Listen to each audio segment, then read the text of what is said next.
That's my song, a mixture of Halloween and Poltergeist. No, Halloween and Exorcist. Tubular Bells. Tubular Bells. And but I always confuse that song with the Halloween song. Aren't they similar? Yeah, what is Halloween right now? Halloween is... It is. All I can think of is 8 more days till Halloween, which we did last week. And the other one is oh yeah, that do do do do do do do do do do do. It is kind of Tubular Bells ish, but faster. Yeah, and a little higher pitch. Yeah, because Tubular Bells is. This is not helping though.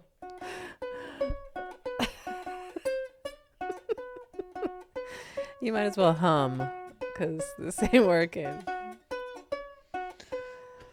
Welcome to Do You Even Binge? Ooh. No, we already had this discussion. Boo, you even binge. Oh, that's right.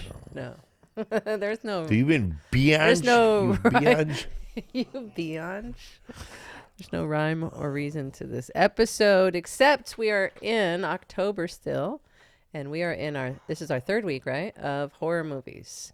And this week, we're talking about Carrie and, American Werewolf in London and Poltergeist. We watched 3. And then, but I want to start off by asking what your most disappointing Halloween movie was, or horror movie. It doesn't have to be Halloween. Oh, man. Do you remember having one? Don't take mine.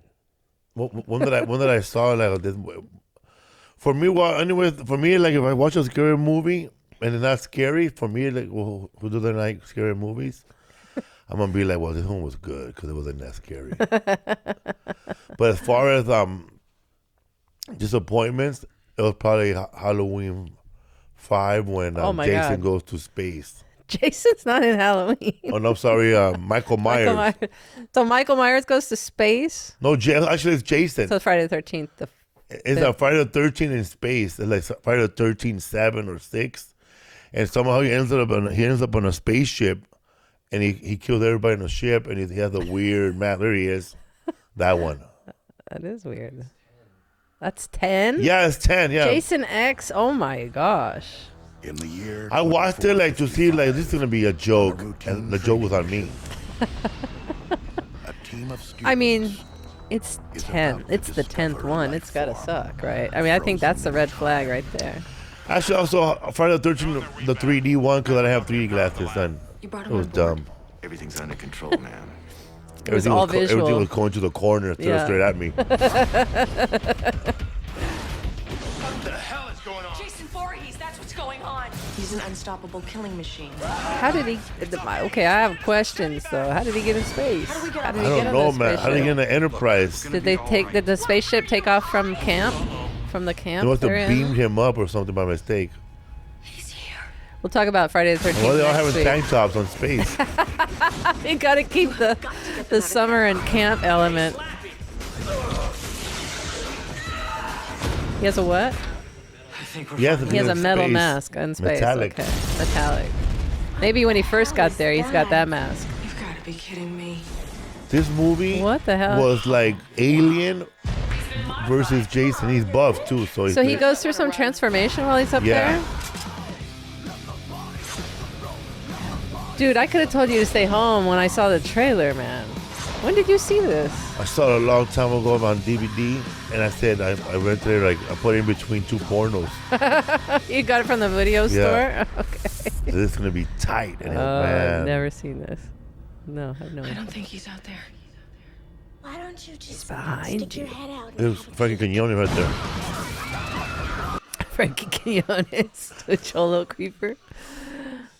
That looks awful. Oh my gosh. My most disappointing horror movie was Blair Witch Project. Stinker of a film. Did you see that? No, I really thought that was going to be real scary, so I just didn't watch it. I still didn't get it. It's like people following a plastic bag or something, right? No. That would be better. That'd be better than what it was. No, it was a movie. So there's some old story of this town Blair somewhere Creek up in the New England area, I think. Anyway, it's a town called Blair. And there's this legend of the Blair Witch, which was a woman who was persecuted in the 1700s for being a witch.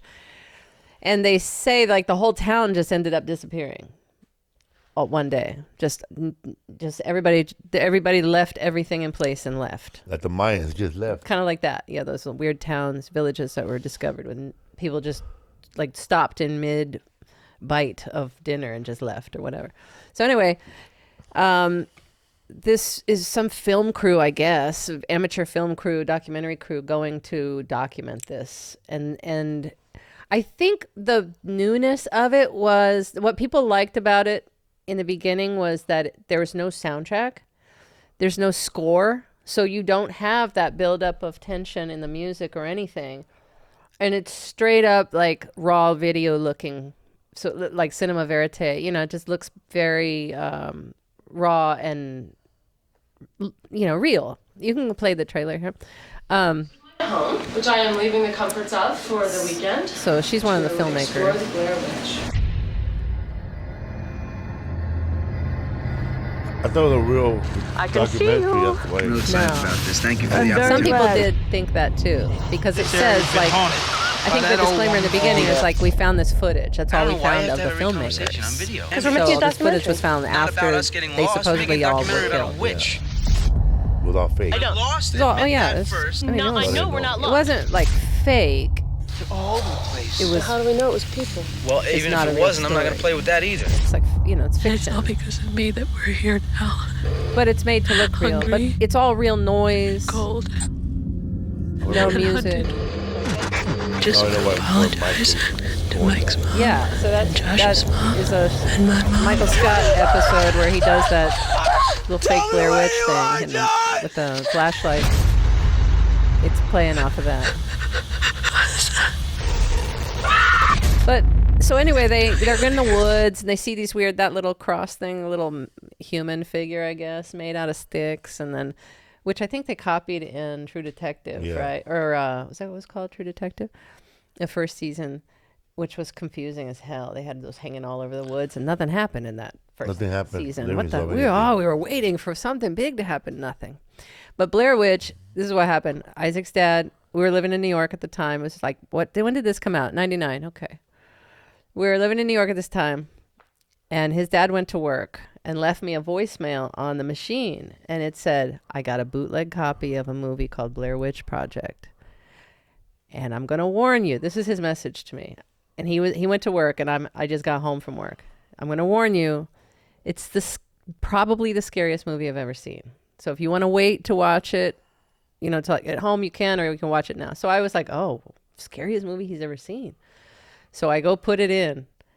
It's VHS, by the way. I go put this in our VCR. You have to fix the tracking. I was waiting for some scariness somewhere. And then by the end of the movie, when nothing happens, well, I guess you're supposed to assume that they get killed in the basement of this abandoned home. But nothing is shown. Nothing happens. And I was so mad that I wasted all that time watching that movie, waiting for some scariness, and nothing was scary.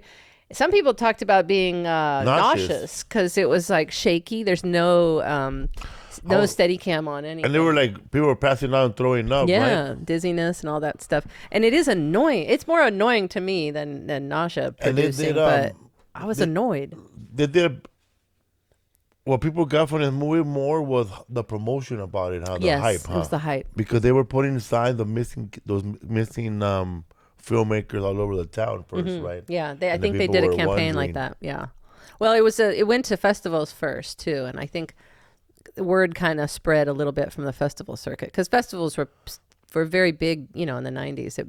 It pushed all those indie movies. So people were watching this movie at the festivals and then thinking it's real. And then at the outside, they did the meet and greet. Did they do a meet and greet? I don't know. I don't know how true that is. I was but- more nauseous watching that Gigi Allen movie. Well, I want to throw up on that that's the one. extra footage afterward, and that's also handheld, just video camera. I was nauseous. Yeah. I want to throw up. Now that's the extra footage. The I don't actual, want to throw up. the actual end, documentary is just gross. watching everything, like Yeah, following him around. you're talking when he's walking through the streets and he goes to that warehouse to party. Yeah, and and the movie ends. Yeah, and then the movie ends. That was Yeah. nauseous, man. Todd Phillips, by the way, directed that, and I knew Todd when he directed that movie. And that movie was, it put him on the map of underground filmmakers, and he was still in college when he made that. Todd Phillips from Joker and Old School and all those. Joker, duh. What was the big one he did? Starsky and Hutch. That's when he was really blowing up. Anyway, he started the New York Underground Film Festival with his friend Andrew Goldstein. I can't remember. Anyway, they were friends at NYU Film School. But he had the ambition back then, and he started the New York Underground Film Festival as a student. And then I think after year 2, Isaac's dad was in the first year of that festival. And it got a lot of buzz. And then the second year or third year, he sold it to Heineken. He sold the whole festival and made bank and moved out west to LA. Started his film career. But he made Gigi Allen, and then he made another documentary on Fish because he hated the band Fish. Yeah. And he wanted to understand the phenomenon. And he was clear with them, look, I'm not into your music at all. But it's a really good documentary, too. Because those guys, you could see those guys are not hippies. They're not like... they're not like noble like a lot of people think. A lot of their fans think that they do it for the love of music or whatever. They're all about the dollar, and you could really see that in that documentary. Does that documentary end with people realize that they were catfished by that band? Catfished. And then like the people go out there and buy bongos, huh? Yeah, remember when we were Catfish? Fish is the Generation X. We'll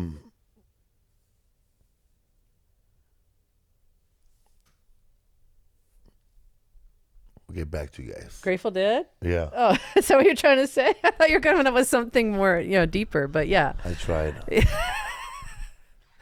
I mean, yeah, they are the Gen X version of they are the extension for all the Deadheads who didn't have any more Dead shows to go to. They go to Fish concerts. And it's hours and hours of jam music that just every song's like 12 minutes long.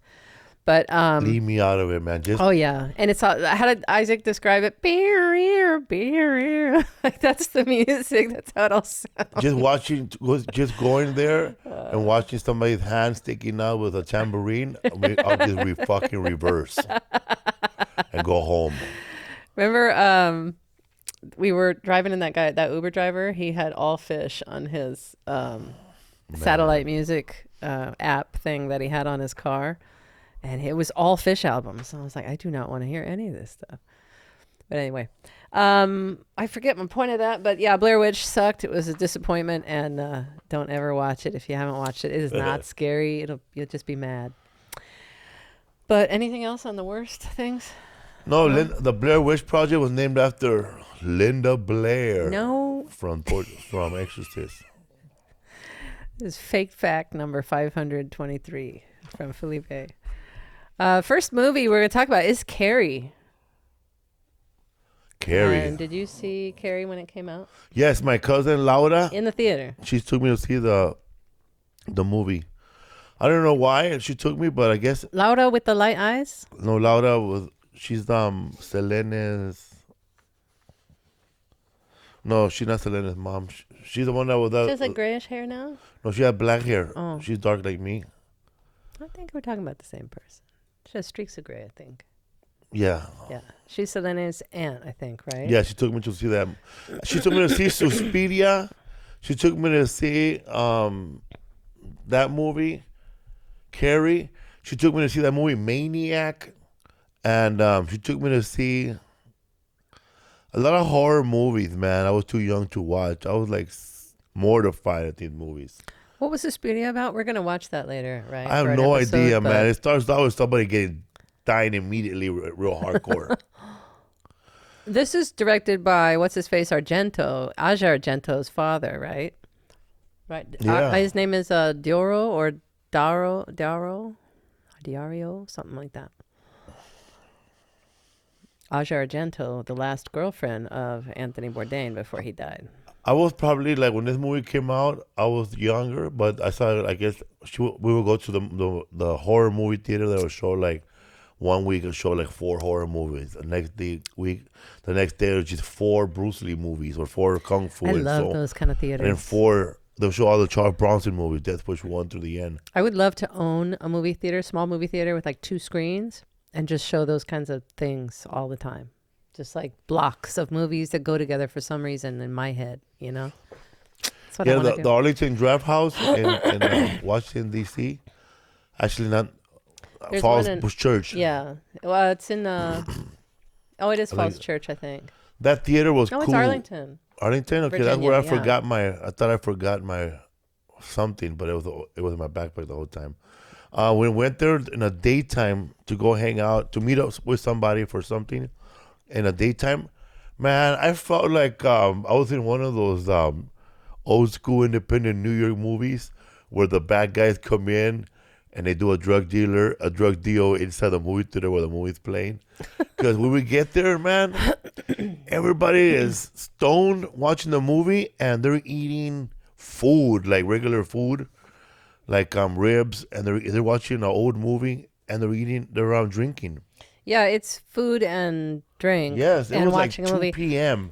Yeah, and isn't there one in San Antonio too called the Alamo Draft House? Yeah. And they have a couple draft houses. It's like a pub and a movie theater at the same. I love that idea too. Yeah, the Arlington is a draft house is a movie theater during the day, comedy club at night. Do they sit at tables and watch the movie? Yes, like at just tables. like they're watching a comedy show, but it's a movie instead. Yeah, that's the way I would do it. Oh, I see, like that. And it's very mellow, very calm in there. That's San Francisco, but the one in DC in Arlington is different. Oh, they have Alamo in San Francisco. Okay. Yeah. But that's the only way you're gonna get like young people to come out to the movie theater. You let them eat like that. Let them. You have to hang make out. it more of an event. We have to change the theaters the way it's happening now. They do have they started to for a little while had those like the reclining seats, and then you can get beer or alcohol brought to your seat, which is nice, or even candies and stuff. But having a full meal and the ability to have alcohol or whatever, full drinks and everything, that would be fun. Because you could have fewer seats in the theater too. Yeah. And it'd be more of an intimate experience. It still make enough money as just upcharge that food. You make money. You just upcharge the food and the alcohol, and that's where all your money comes from. And you don't have to show new releases, so you're saving on that too if you show older movies. The admission for the movie was like nothing. Yeah. Back. It was like what, $8? Yeah. You could still keep it under a certain level, and therefore the food and drink is what people really spend their money on. Anyway, so Carrie, you saw that in the theater. Yes, it was scary. A big box of nachos. How old were you? Probably 12. Do you remember young. the food? I was too young. Yeah. And I think I was about 12 when I watched it. Watching this movie with you was like a better experience than watching it with my cousin, because she laughs at bad horror scenes. Well, I'm fucking scared. Like typical Mexican. She was laughing her ass off. I think she's probably a mean girl. I don't know, but she was laughing. But I was she was like, "Yeah, throw all that shit at Carrie. Yeah, kill her." That's funny. We can show the trailer view of this movie was I had it all wrong when I was a kid. Okay, man. hold on, sorry. I had it all wrong. Like I didn't know that. I thought that she got her telekinetic powers. Telekinetic to the end of the movie. I didn't know that it was something that was growing inside of her. Yeah, and I didn't know that. Her mom had it too. And I didn't know that the movie had a a mean ass 80s style naked scene, like the shower scene, like most movies in the 80s. Yeah, that shower scene was surprisingly long. And remind me of Hard Bodies. it was the Body gratuitous like 80s, 70s, 80s shower scene, prison shower scene, whatever they were. But yeah, so Carrie is a plain girl who's a little weird. She's kind of an outcast at school. Her mother's very religious. And basically she doesn't understand. She's developing in high school, and she is developing a little later than the other girls. And she hears a scene of her getting her period. Hardcore scene. But it was a nude scene at first. It was like a bunch of girls in the locker room. And guy first of all, girls do not run around the locker room naked around each other. They just don't. They are covering themselves just like everybody else. I thought we're not in there like fighting fights or in the playing. locker room. No, we don't do anything like that. That's Edie McClurg, by the way, with those glasses. Gobble, gobble. So they're making fun of her because she freaked out when she got her period because her mother didn't tell her any of this. That's Edie McClurg on the bottom left with the glasses right there. That gobble, gobble, gobble. Amy Irving with the curly hair. Nancy Allen. That's Betty Buckley from 8 is Enough.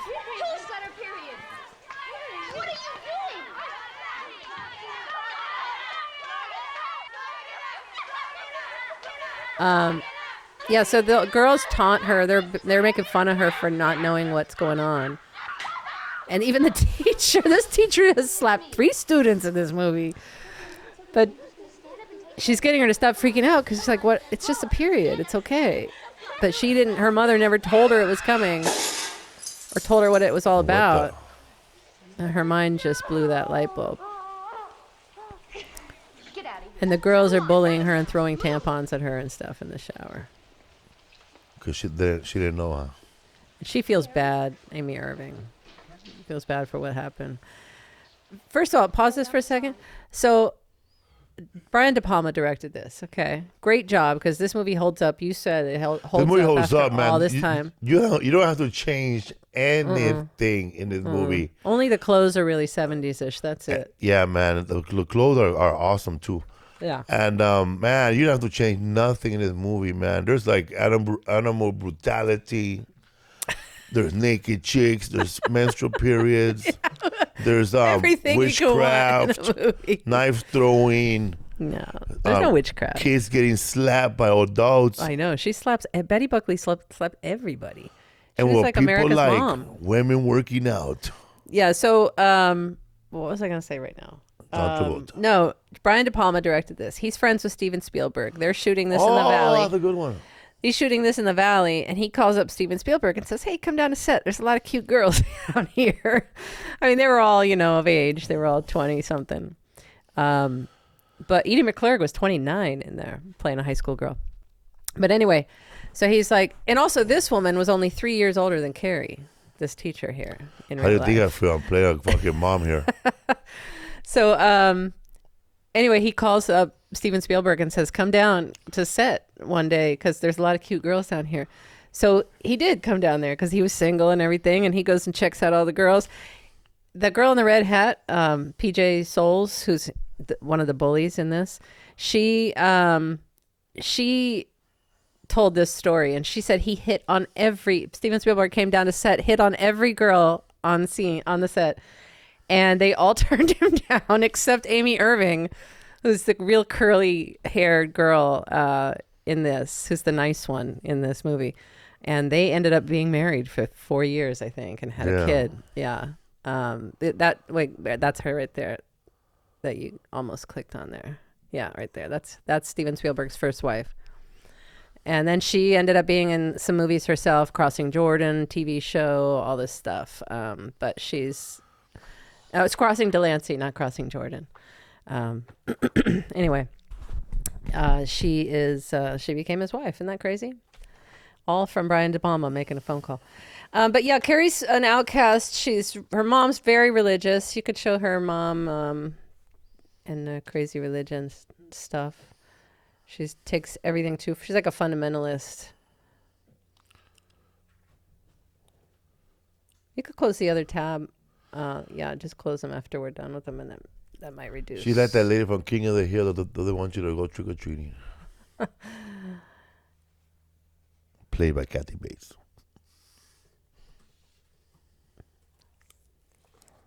That's the. I named my first comedy special based on this movie because You can. that movie when she tells her, "Don't go, Carrie. They're all gonna laugh at you. They're all gonna laugh at you." You can go to the. And when I told my mom I that's might have a fine. special, she said, "Don't worry, mijo. Nobody's gonna laugh at you." No, yes, nobody there is going to laugh at you, which is the So they're opposite not of what gonna a, laugh at you. what a comedian would want. Yeah. Yeah. you tell me, Mama? So this is her mad at her mom for not telling her about her period.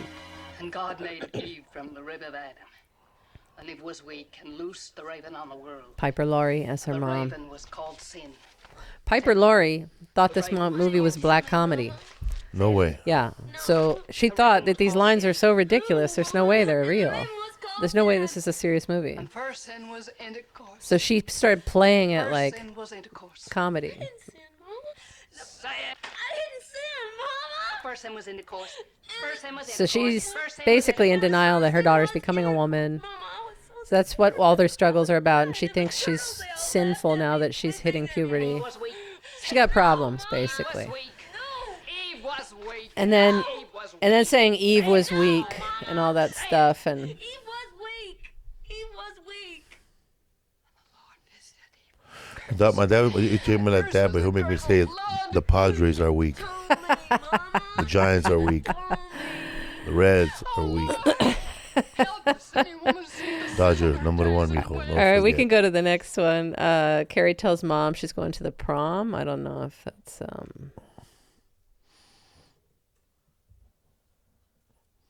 You can just click from the document, maybe. I think that those are all live links in the document.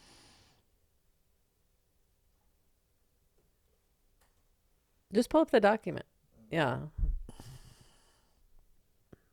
Oh, I thought you had it open already. Oh, okay.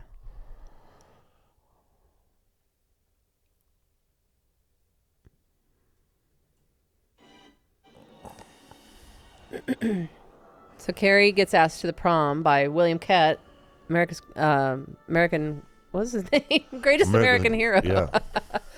Greatest American hero asked her out because Amy Irving said, "Hey, be nice to her. I want to make her feel better. I'm sorry for doing what I did, bullying her." So he asked her out, genuinely wanting to make her feel better. And she's asking her mom. It's a pretty fancy dinner for Chef Boyardee, man. They sit under the Last Supper. Everything's fancy. Everybody's going. It's that teacher that called. It's that teacher that called. Please see that I'm not like you, Mom. I'm funny. I mean, all the kids think I'm funny. I don't want to be. I want to be normal. I want to start to try and be a whole person before it's too late for me to. Oh my This is God. the hot ass tea I heard, right? Bitch. Tommy Ross, and he's a very nice boy, Mom. No. It's like home And he told us videos to of stop my being childhood nice. right here. And me and my midnight Mama, I'm No, accepted, no. Mama. No. I'm accepted, Mama. I'm accepted. Come to your closet. That's the worst, man. When you try to ask your mom to go out with your friends, She said, you ask her like in 7,000 ways. she No, said, Mom, it's for school project. she said, go to your closet. Damn. I really like you, Mama. You know a kid who's chained to his bed as a kid, right? Who? A kid who was chained to his bed. Like he Yeah. wasn't allowed to go out at all. Johnny. It's crazy. Crazy what parents do. Anyway, we can go to the next one where she's trying to stop her from going to the prom. And this is the first time Carrie uses her powers. And in the past, she just accidentally got emotional and her powers would come out. She's gonna laugh at you. They're all gonna laugh at you. Look, it's not too late. You can stay here with me. I don't want to stay with you, Mama. This is my mom trying to make me stay home from school because she didn't want to be alone all day. Tell him that you Damn. changed your mind. I hated being home with my mother. She pushed her down with her mind right there. And look at him in that suit, that blonde perm. Looking at Napoleon Dynamite. Look, I'll tell him that you changed your mind. Back. Just sit there, Mama, and don't say a word. You know how bad I wanted these powers? When all the kids would destroy my I know. I parents. tried this with my eyes many times in my life. Never worked. I would get beat and get back up and start pointing again. That didn't work. You should have gotten up like Michael Myers gotten up after a beating. Shall not suffer wickedly. Scare the shit out of them. Anyway, Carrie, then, okay, so William Catt and Amy Irving, I'm just using the actors' names, I can't remember their real names. I think her name's Lisa or something, I don't know. Anyway, they go to, they agree to have William Catt ask her out to prom. She does. Carrie goes to prom. And then the other people, unbeknownst to William Catt and Amy Irving, the other bully kids have gone to what you said was Farmer John's slaughterhouse. Yeah. They go to the slaughterhouse and they get blood from pigs there. And then they have a prank where they stuff the ballot boxes for the prom king and queen and chose Carrie and her date. Yeah. They forced that to happen. And so because they had a plan to dump this blood on her, and it's kind of a callback to her period, her starting her period and everything. That's why there's blood. That's why they chose this prank. But here she is winning prom queen. And there were a lot of prom horror movies. Remember Prom Night and all? Yeah, there were like Prom 3 Night. prom nights, I think. There's Nancy Allen. She's the ringleader. She and John Travolta, her boyfriend. Oh, I don't know if I have a John Travolta clip in this, but he came to the audition dressed as Vinnie Barbarino because he was in the middle of his workday. He wore the same clothes too. Yeah. He did. He wore the same outfit. Yeah. He was leaving set for his lunch break to go audition for this. And see, she's genuinely happy for them. She's not allowed to go to the prom because of what happened at the locker. Yeah, because what happened in the locker room. None of the bullies are. So she's not allowed to actually attend prom. So she tells her boyfriend, hey, take her out, be nice, show her a nice time. So she's generally happy that she's having a good moment here after being traumatized. She doesn't know about this until she sees this cord moving. This is the most tense scene right here. The bucket hanging, just dangling right there. So they went to Farmer John and they didn't bring a knife, so they just beat those pigs with a sledgehammer. Ugh, that's so gross. Like, how are you gonna get blood from beating? Now you gotta like squeeze the pig out of one. That's that crazy guy from One Flew Over the Cuckoo's Nest. And this ratchet. We want our cigarettes. And the movie Unseen, which is a very obscure movie, where they have their incestuous. He's married to his wife. She's his sister, and then they have a weird baby, and that they leave in the basement. That's one of those 70s movies. All right, so then the prank happens.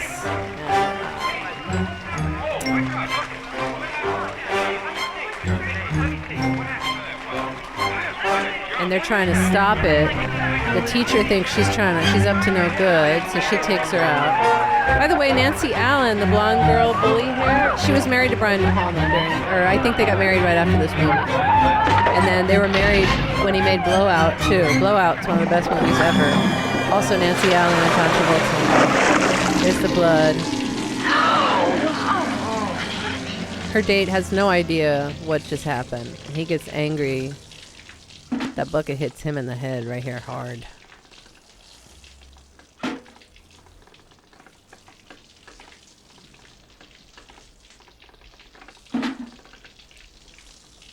She just starts laughing, that bitch. You know, I taught natural childbirth for several years. This woman, PJ Souls, she was in one of the childbirth videos.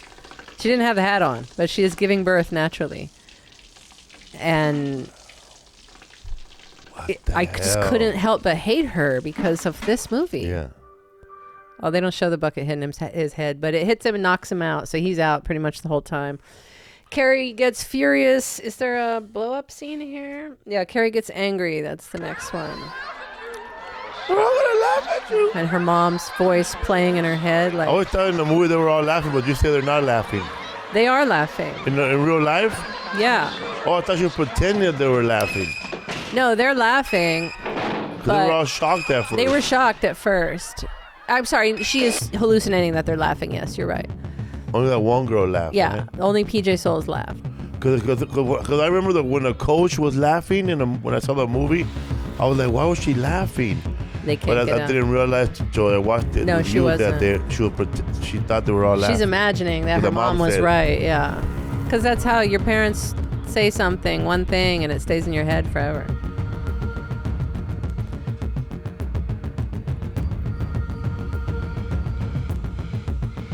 So that Brian De Palma, this prom scene, he did a lot of split screen editing. And then later on, he went back through it, and he hated all the split screens he made. So he only ended up using like 2 in the very end when he recut it. But he had a bunch of split screens going on because there was so much activity he wanted to show. They don't know that she's doing it, right? Nobody knows. No, nobody knows she's doing it with her mind. They put it in her hair. The teacher is fucking abusive. I didn't Yeah. even notice that one. She slapped 3 students, and then that woman, she's pulling her hair. I cannot believe she thinks that's going to calm somebody down. By the way, this girl, she goes deaf for 6 months in real life after that, being sprayed That by one? this. Yeah, What? after being sprayed by that fire hose right in the These ear. people get electrocuted. I was disturbed by Carrie because I feel like she looks like a skeleton to me. Her face, like her weird nose and stuff, it looks like a skeleton, like a the skull. old lady from So I was always creeped out by her, just her face in general. The Shining. Even watching like, oh yeah, Shelley Duvall. Even watching like Coal Miner's the old daughter. lady Oh, the in old room. lady that, and he goes into the room. Yeah. We'll watch The Shining later, but not as part of the horror, I don't think. I don't know. Maybe it is on our list for horror. I think it is. All right, here's John Travolta. I'm surprised this is the first clip I chose with him in it. Oh, I love this scene. They're running after the prom. They're leaving. They're going to try to kill her with the car. Nope. What? Where did the explosion come from? This scene was shot in an abandoned driving theater, it looks like.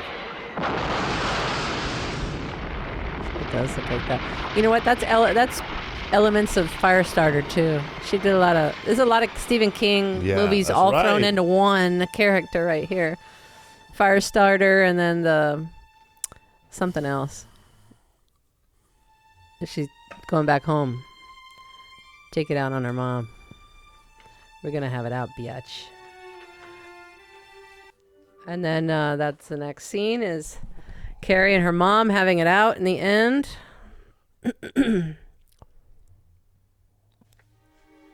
She runs home, she takes a shower and cries to her mama. Yeah, they did laugh at me. So she's praying over her. She's about to kill her. Just end this pain. So that one really killed her, Yeah. right? In the end? That she killed her with that stab wound. I think she does die from. Well, she starts the fire though. Yeah. I think they both die in the fire officially. But she has no power, no strength to get up anymore, huh? Well, she has strength to use her mind though. Yeah. There's her mom there carrying out the sacrifice. Her mom basically just believed everybody became evil when they hit puberty and became a woman, and because that's what she ended up doing. And she was ashamed of like her sexuality and stuff. And she said she and her husband only had sex once, I think, and then he skipped out. Then he left, and She only went to a Bible. yeah, she became all religious. And there's Carrie impaling her mother, Christ-like kind of. Hey, the sound is the same as Psycho. Yeah, they used the same sound from Psycho. They used like 4 notes from the Psycho song for this movie, repeatedly. Every time she looks in the mirror and it cracked, that Psycho music was playing. Now she looks like Peter Phantom live album. Yeah, she has some frizzy hair, man. But she is impaled like a statue they showed earlier. Who is it? Statue of Michael? No, was it Michael? Sebastian. Sebastian. And Sebastian has arrows all in him. I don't know the history of many of the saints, but I think they show it right here. Maybe it cuts to the little statuette she has, because a lot of people thought it was Christ, that like being crucified, but that's not. She's more representing Saint Sebastian. I'll look up what he is. Saint Sebastian.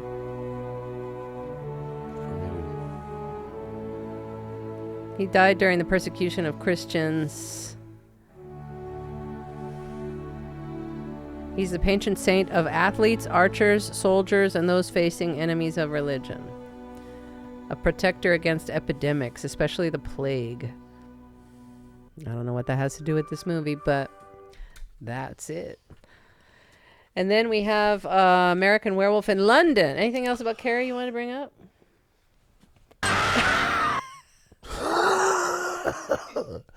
That scared the shit out of me at the end of the movie. Yeah, that was the end of the movie. Because anybody who saw that movie, who didn't see the movie, they'd always grab your hand. Just scare the shit out of you. Yeah, I forgot about that. Yeah, so at the end, it's like a fake ending. Yeah. We didn't have a clip at the end, but Amy Irving is so sad by Carrie's death that she wakes up and she goes over to her grave and she visits her grave with her mother, and then she gives her the flower. She puts flowers on her grave, and as she lays down the flowers, a hand comes up, a bloody hand, and grabs her arm. And then she wakes up from this nightmare and is consoled by her mother. But yeah, it's like a double ending here. Oh, you could show that one if you want. Sue, that's her name. Sue? Sue's? For sale. And people after all that, what Carrie did, people still don't hate her ass.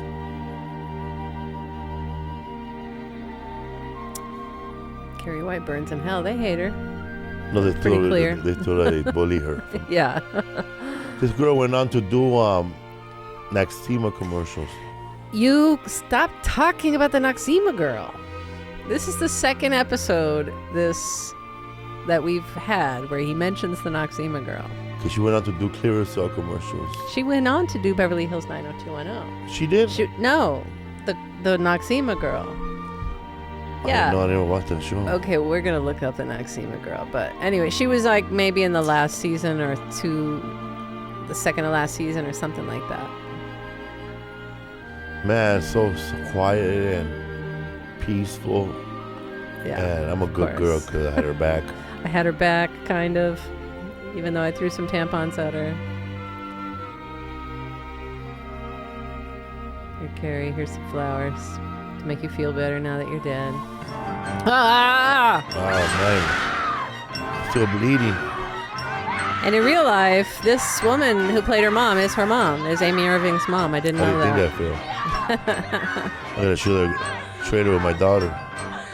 And the thing is, there's a mistake in this scene because she was so freaked out that her daughter was screaming like that.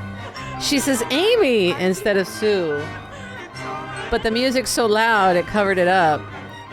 But she screams out her daughter's name because she really is like intensely feeling her daughter's pain. But her daughter's acting. Mom, it's just acting. But I'm acting here. What the fuck? All right. We moving on to American Werewolf in London, which you turned me on to because I always ignored this movie. That's probably my favorite horror movie. And it's still scary. Yeah, I watched it years ago when you showed it to me, and I was like, okay, I get it. It does have let's watch it from the beginning. So basically, it's two Americans going backpacking in Europe, and they start off in Wales. I don't know why, but they're riding in the back of a truck with some sheep and a guy transporting sheep in Wales, and then they're like, you just let us off here. Or no, he says, this is as far as I go, and then I'm going down somewhere else. So they get off, and it's like miles before they get to this bar, to any life at all. It's just cliff sides and cliff sides and cliff sides, and then they stumble upon the slaughtered lamb. Yeah, and it's funny because they're going to a slaughtered lamb, and they're in the back of a truck full of lambs. Yeah. It's like a lot of obvious symbolism. It's here. like a symbolism. Everybody in this in your face. truck it's gonna be a slaughter lamb. And he's wearing the red jacket, just like in Fargo. I think maybe this was the first time somebody wore a red jacket. There is a red jacket, exactly like Fargo. Look at that. Yeah, what about it? So they walk into this pub, and you know, fucking, I hate Rush, right? And they fucking have a Rush symbol. It's not Rush. I beg your pardon? Oh, he was just joking. Joking. I remember the Alamo. I saw it once in London. In Leicester Square. I perform in Leicester Square too, ladies. In the cinema.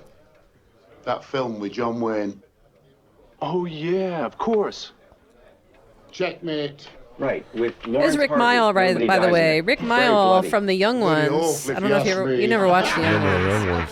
Here, Gladys, Tom. I didn't even know he was in this movie, and I saw him. I was like, oh my God, this is Rick Mile. But you may not know him from The Young Ones, but he was in Drop Dead Fred. He was Fred, and he was like the imaginary friend of Phoebe Cates. There he is, right there. It's a pentangle, a 5-pointed star. It's used in witchcraft. This right here, man, is the problem with Americans when they go on another country. That just shut the fuck up and enjoy the night. Yeah, just enjoy what's happening around you. Questions. Yeah, Griffin Dunn on the right, and David Naughton here. Griffin Dunn gets them into some trouble, but and it was full of men from the United Nations. I think you're supposed to feel here that something nefarious is going on inside this pub, or with the people in the pub, but actually they're just worried about the two Americans walking out into... Yeah, because they're trying to be friendly here, like invite them into a joke. And they're worried about why you guys like Rush. This froggy steps up, shouts, "Vive la France!" and leaps out. Leaps out? And leaps out. He steps up, shouts, "God save the Queen!" and leaps out. But the plane is still too heavy. So the Yank delegate from Texas, he steps up, shouts, "Remember the Alamo!" and jumps out the Mexican.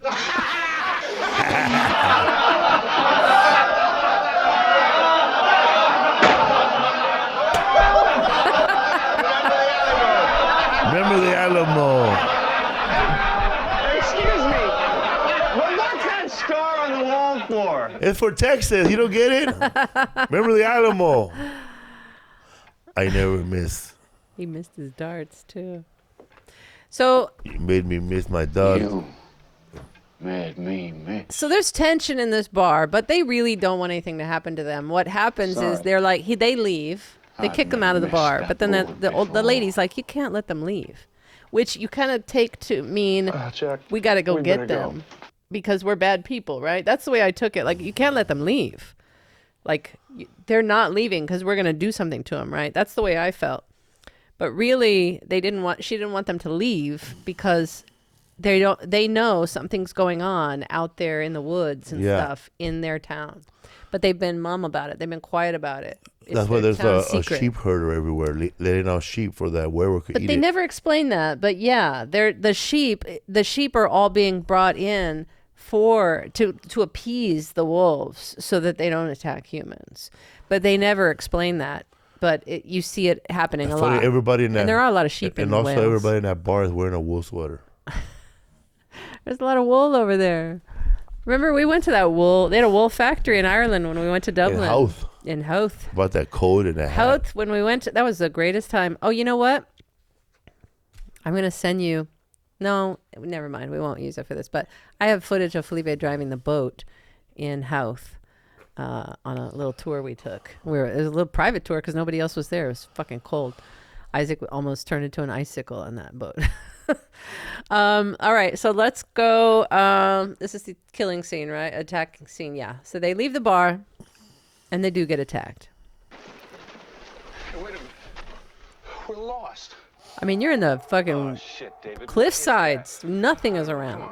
Nothing, man. Nothing. Anywhere. I think we should just keep moving. And you don't know. They told him not to get off the road. He also. Yeah, they told him to stay on the road.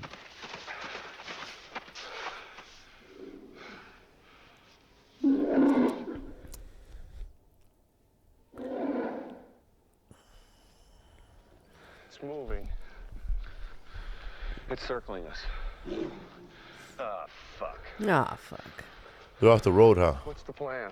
Yeah, they're in the woods. They went into the woods for, I don't know, some shortcut they thought they knew. That's right. A lovely stroll on the moor. David, first of all, this is Griffin Dunn on the left in the gray or green jacket, and David Naughton on the right in the red jacket.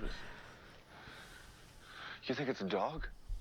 The one on the left, Griffin Dunn, What is it? isn't. It's a sheepdog or something.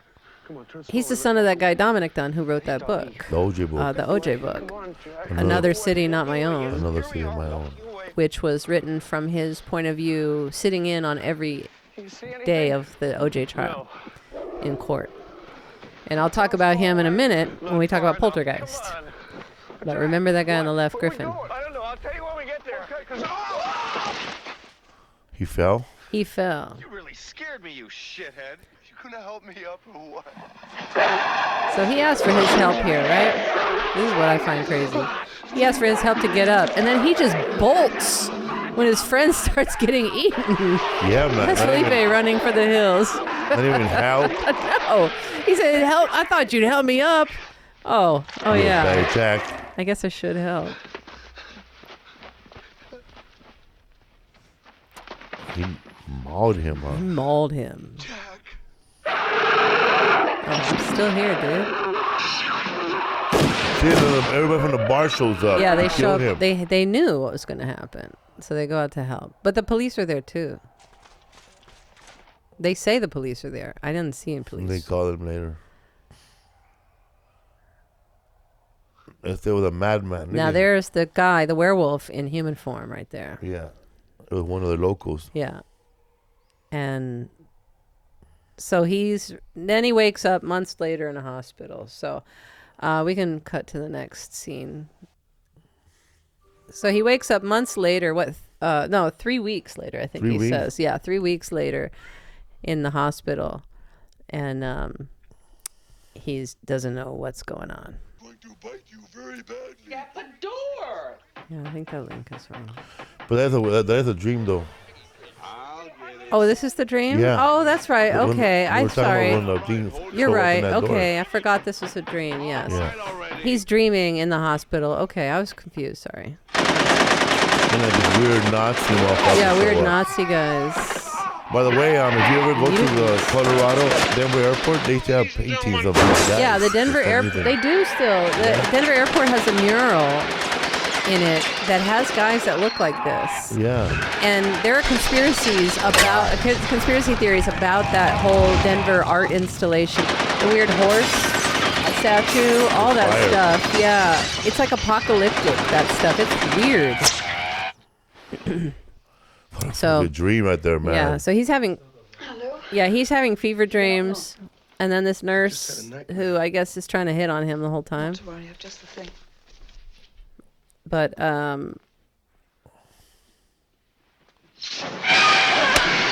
that's crazy, man. When you have another dream like that, that happened to me a lot. Yeah. Holy shit. I think that would be called a lucid dream, right? Because you wake up and you think you're awake. And then you have another dream. Like you wake up and you realize you're dreaming. That's the lucidity. And so, that was a horrible dream, blah, blah, blah. But then there's double dream. That happened to me in a dream where I wake up. It's a fever dream like that. Yeah, I feel like I woke up and I feel like I got away with something. Yeah. But then I'm naked in school and I haven't done my homework in 2 years. Oh, yeah. I hate those dreams. I used to, when I was a bartender, I used to have dreams where I was reaching, because we'd get so busy. I was just dying, busy. And I would have dreams where I'd wake up and I'd find my hand down. I think I was like reaching for the beers in the cooler. And my hand would be down like this from the bed, trying to reach for something. That was weird too. But I've had all the school dreams. So I didn't ever attend one class the whole semester. And going up the bridge. Yeah, the bridge to nowhere always comes up in my dreams. I haven't had it in a long time, but that bridge dream, it's a specific dream, a specific bridge in Dayton, Ohio that I go up, and it just never ends. Okay, go ahead. Sorry. We're doing David. Okay, so David is basically in the hospital after 3 weeks. He wakes up and he's telling people, I'm having dreams of like killing and like carnage and kind of werewolf dreams. Or he tells everybody it wasn't a human who killed my friend. It was an animal, like a wolf or a dog or something. And they're like, you're crazy. We saw a human, right? So that's all they saw at the tail end of the attack. So anyway, he's hanging out in his girlfriend, the nurse. All of a sudden they become girlfriend, boyfriend, I guess. And he's in love with her. I don't know where this came from. But he's hanging out in her apartment and trying to see what happens. He's trying to see, do I feel any different? Am I hungry? Am I whatever? But he's really bored. He's having a little cabin fever, and it's not nighttime yet. But then it becomes nighttime, and he finds out he does have some real feelings as a werewolf. And there's a lot of campiness with the song choices. Here he starts to feel like hot. The sweat just starts right here all of a sudden.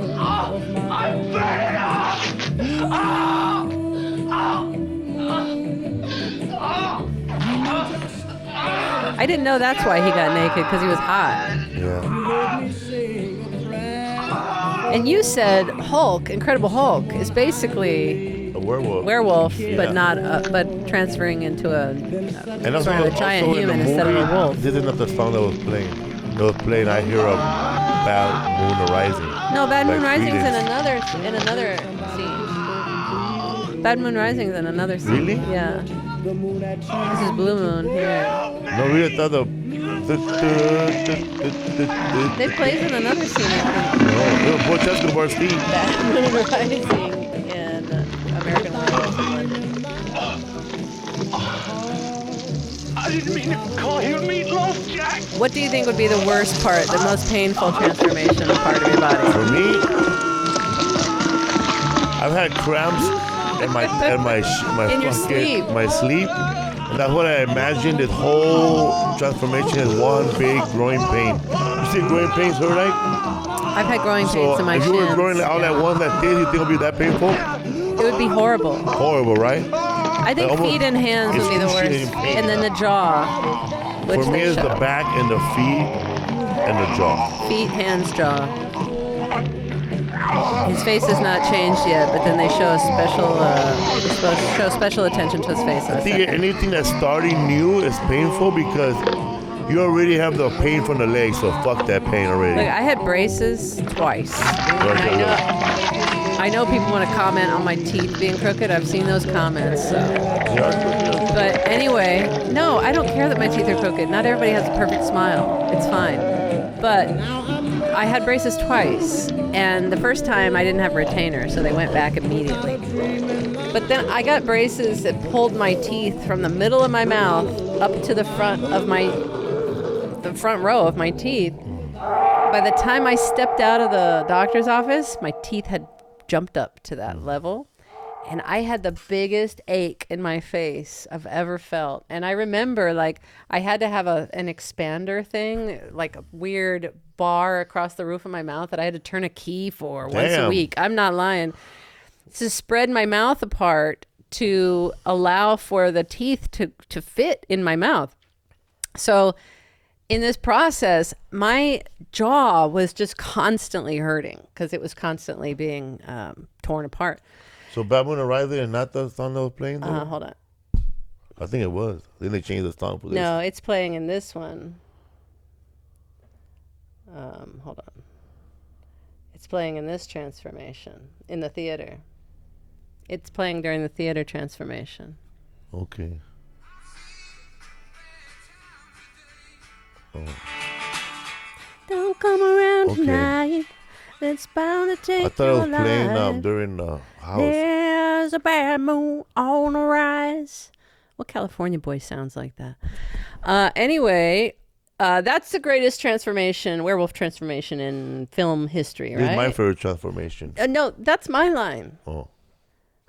This is the best werewolf transformation Is it? in cinematic history right here.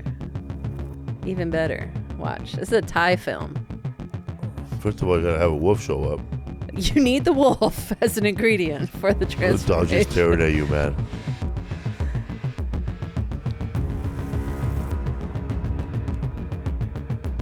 Give me some sweet pep. There you go.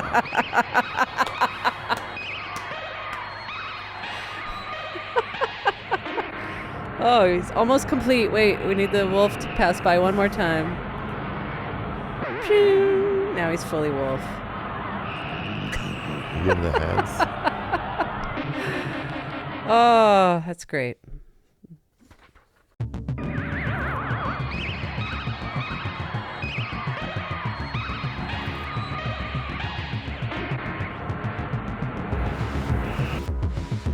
Anyway. Man, that guy was chasing you. You got to turn around and go, man, that's the shittiest costume I've ever seen. I really want to know is, what I really want to know is, That's what? when did he become a pepper, though? Before or after? Before or after the werewolf? Let me see. Let's show this commercial. I drink Dr. Pepper and I'm proud. I used to be alone in a crowd. You know how much I love this commercial. But now you look around these days. There seems to be a Dr. Pepper craze. I'm a pepper, he's a pepper, she's a pepper, we're a pepper. Wouldn't you like to be a pepper too? Wow. She's a pepper. Hey, there he is on the Welsh countryside right there again. Us peppers are an interesting You're a werewolf, dog. Come on. An original taste is what we need. Kill my friends. This is the long form of the commercial. I've never heard this version. Only Dr. Pepper tastes that way. It's like in Italy or something. Pepper, he's a pepper, she's a pepper, we're a pepper. Wouldn't you like to be a pepper too? Drink pepper, drink Dr. Pepper. Who makes Dr. Pepper? Now, back then, it was their own Dr. Pepper. It was huh? independent. I think Pepsi bought it. Yeah. Dr. Pepper. Who owns Dr. Pepper now? Come on. Dr. Pepper is owned by Keurig Dr. Pepper. Keurig owns it. I didn't even know Keurig owned any other. It's actually Dr. Pepper Snapple Group and Keurig Green Mountain. That's the coffee company, and they own. But their bottling and distribution is handled through licensing agreements with Coca-Cola and Pepsi bottlers in different regions. Who does the whole soda game is corrupt Yeah. and crazy. And What is the Coke? What is Coke's fake version of Dr. Pepper? Mr. Pibb, but I don't know if Coke. We only had Mr. Pibb in Colorado. We I never never had it saw over Dr. here. Pepper. You didn't have Dr. Pepper, right? You had Mr. Pibb. We had Dr. Pepper, no Pibbs. No Pibb. I never knew of Mr. Pibb until I moved to Colorado. And then they had Mr. Pibb. Of course, they called every soda out there a Coke. You want a Coke? Yeah, what kind? Mr. Pibb. What? I was so new to that. You just call it soda out here. In Ohio, we called it pop. But in Colorado, everybody called it Coke. My first time in Tennessee, too. In Tennessee? They call it Coke in Tennessee. Some comic, I went to Georgia, he brought a bunch of Cokes, and he gave me Diet Cherry Pibb. In Tennessee, they call it all Coke, too. But it's not. It's like, what kind of Coke you want? Sprite. What? Sprite. Who owns Mr. Pibb? Coke. Coca-Cola Company owns Pibb Extra, the reformulated version of Mr. Pibb. I think that's like Jolt. It has extra caffeine. I think. Coca-Cola created Mr. Pibb in the 70s as a competitor to Dr. Pepper, which is a separate company owned by Keurig Dr. Pepper. Wow, so crazy. So crazy. It's really sarsaparilla, right? Like almost a root beer, kind of. Sarsaparilla. Right? I don't know. Anyway, so let's see. We transformed Pepper. Jack comes back. Okay, so now Jack keeps coming back. His friend who got killed by the werewolf, and he's warning him of what's to come. You're going to become a werewolf. You're going to become a werewolf. But Jack keeps showing up in like different states of decomposition. He's breaking down, but he is still trying to warn his friend, and he wants his friend to like do something about it so he doesn't hurt people. You can go ahead and play this.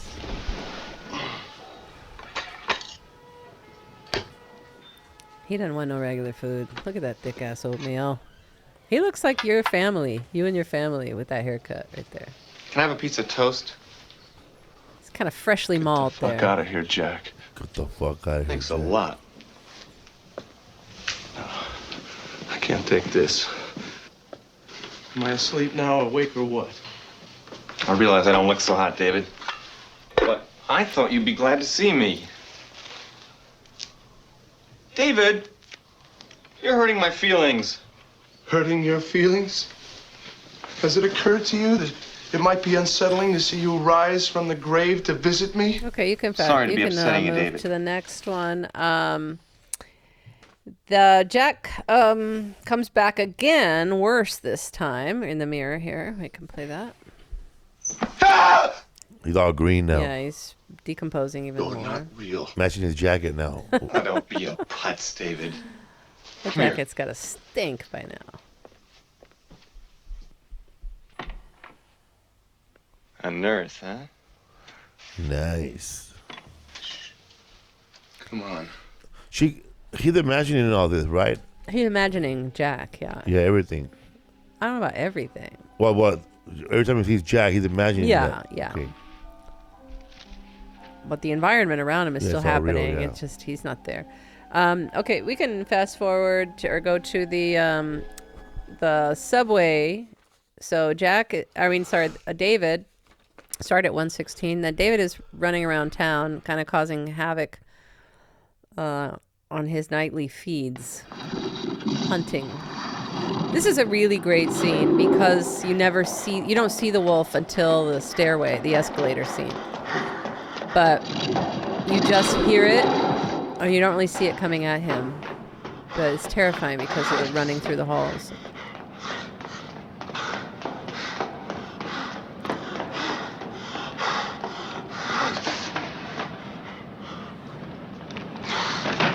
Oh my God, what's wrong with you? Oh, what's wrong with you? Oh, the papers fall. I hate when people fall in the movies. It drives me crazy.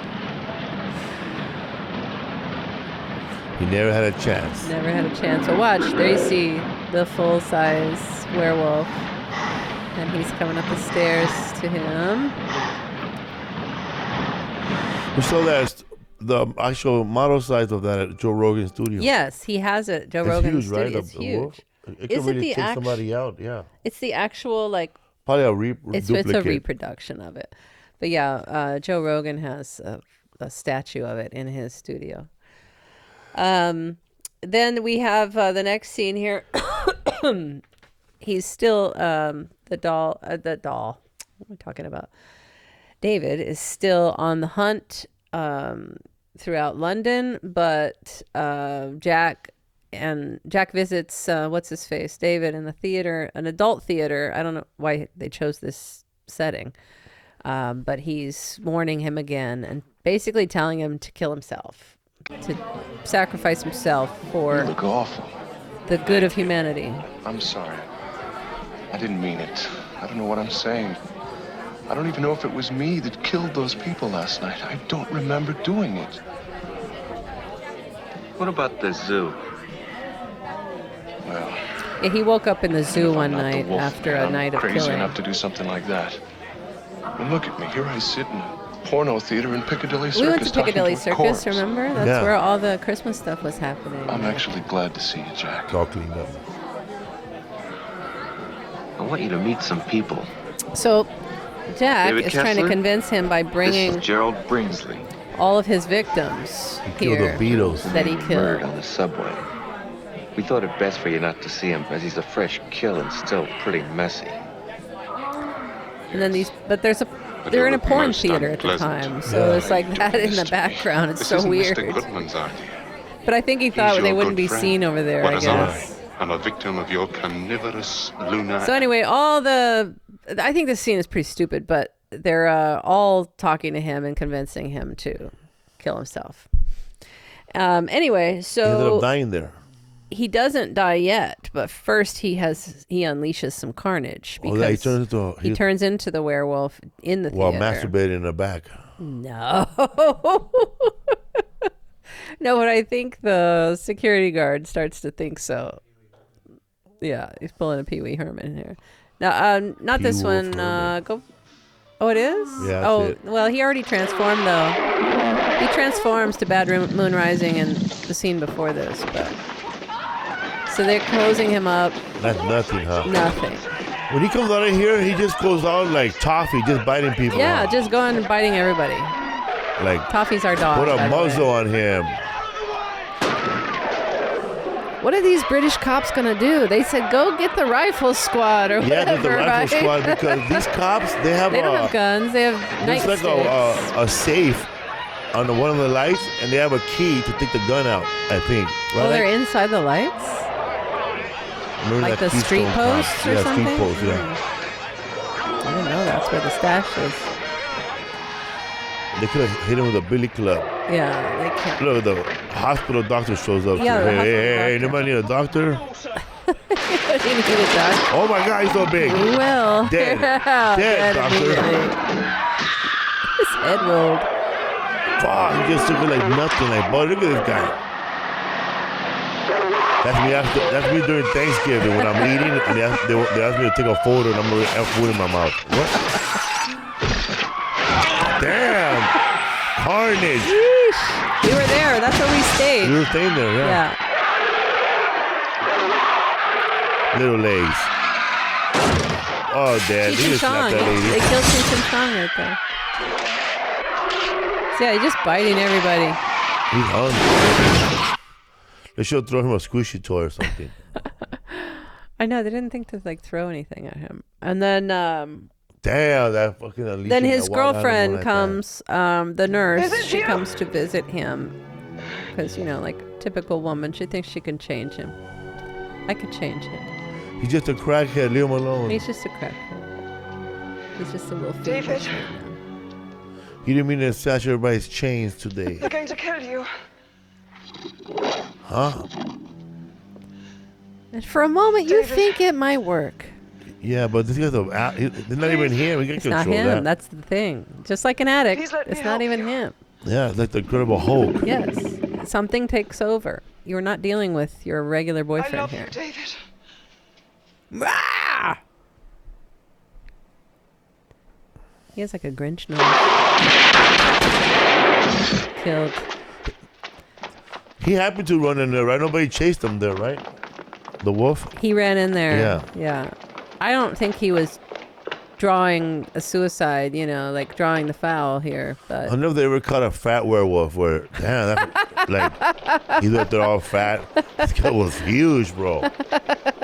No wonder he ate 80 people. I wonder if you're fatter. Is the werewolf fatter? Yeah, or he's slower. Or slower? Like, is he affected by what the human's health is like? All right. Last movie we're talking about today is Poltergeist. And I saw Poltergeist in the theater with my mom. And it was fucking scary. But, you know, I'm not really scared about ghosts, but it was just the way the movie is made. It's a very, like,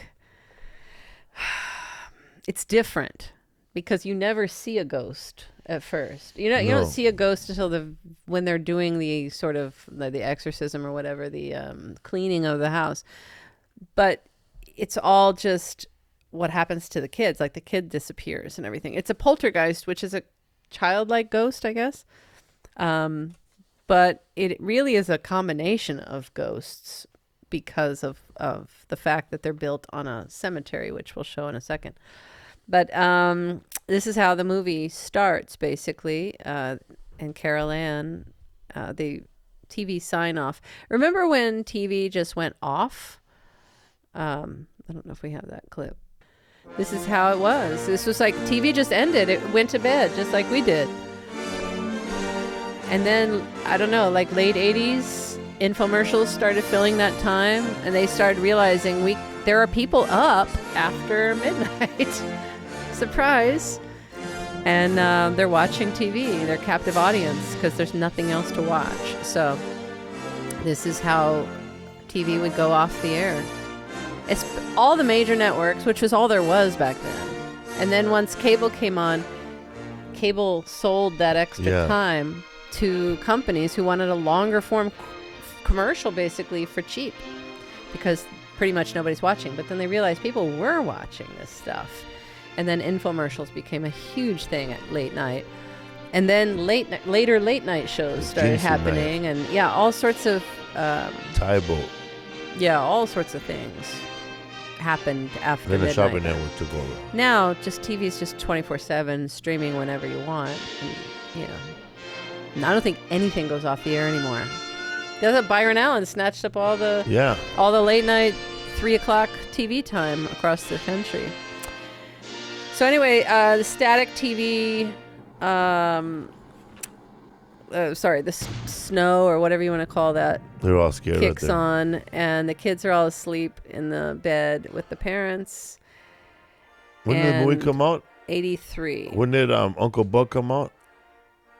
87. I think 86. I want to Yeah, because this Isaac, is when did Uncle Buck come Uncle out? Buck copied this scene where they all went into bed. Mm-hmm. Yeah, they get scared at some point. Yeah. When they jump into 89 was Uncle Buck? Yeah, 89. No, really? Yeah. Wow. Planes, Trains was earlier. I think I was 87, 88. So anyway, the TV goes to sleep, and then the TV is like, it starts talking to the little girl.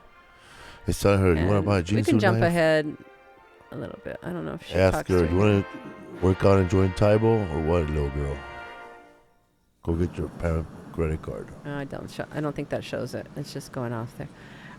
Okay, so we can go to... So the first thing is she's drawn to the TV. Not that one. It's okay. We'll just go to the next one. Their bird dies all of a sudden. I really thought that bird was going to come back to life at the end of the movie. Wouldn't that be funny if it was swimming in the water later on? But, okay, so she discovers, I guess they were down there watching football, right? And the bird's dead. No explained reason here. He just died, huh? It's probably the ghost. I think this is the first happening of the ghost. He was testing out his powers. Yeah. It's so weird. They have all this Yellow, canary even the yellow. toilet paper. Yeah. They have all this canary yellow, and the toilet is yellow. Yes. And then the bird is yellow. She's waiting for her daughter to come in. And then the daughter is like, no, we have to give it a proper burial. So they end up putting it in a cigar box. And the bird. Bird is the bird. So... Sweet, doesn't like that smell. You know what she means? Because that's her stash box. That's Mom's stash box with weed. So it smells like weed, I guess. But you don't learn that until later when she's rolling a joint. Because I was like, doesn't like what smell? What's she talking about? Like maybe doesn't like the smell of death. But later on, she's getting weed out of one of those cigar boxes. And I was like, oh, okay.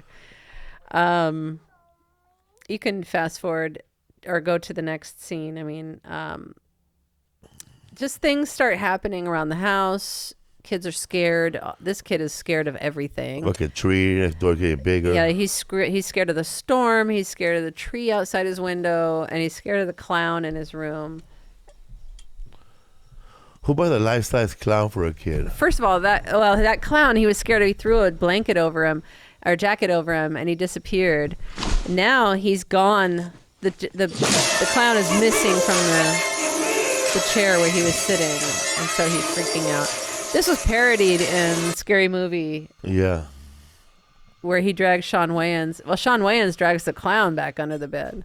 But Robbie is scared of everything. There's a storm coming, and his dad teaches him about counting between the sight of lightning and then the sound of thunder.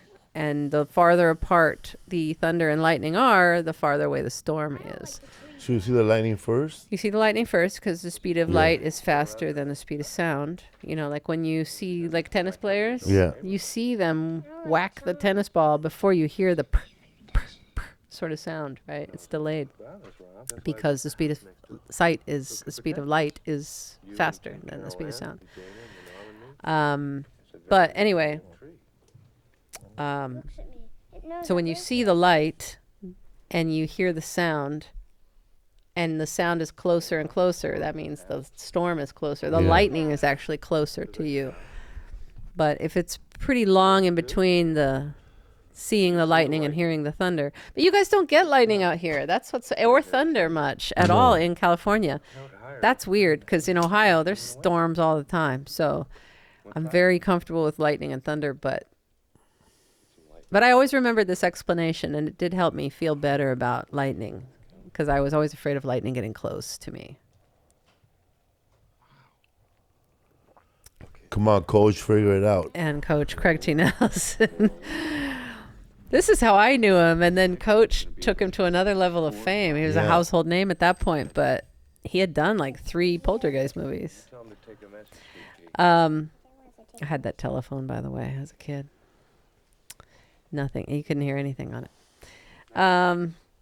We can go to the next scene. Carol Ann walking toward the TV. And they all see her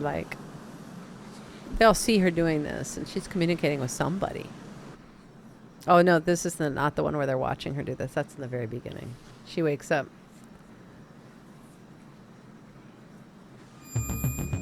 By the way, Carol Ann was born in that house. The others were not born there. Oh, wow. She's born in that house. So I think that's why it had such an affinity for her.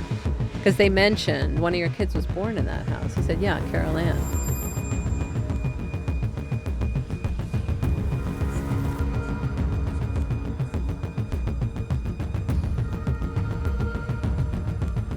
Somebody unplugged the VCR.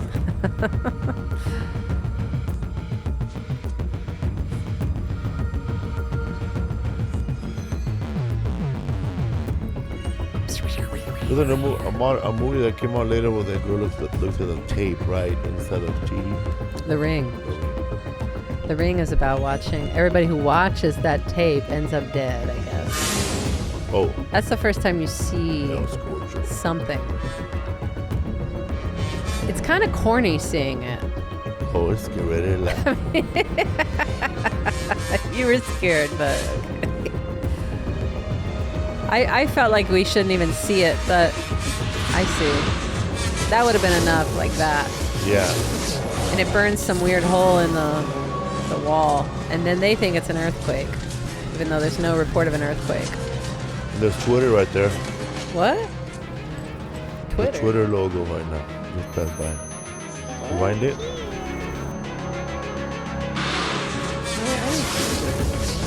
Oh, forward it. Right there, I thought it was this way.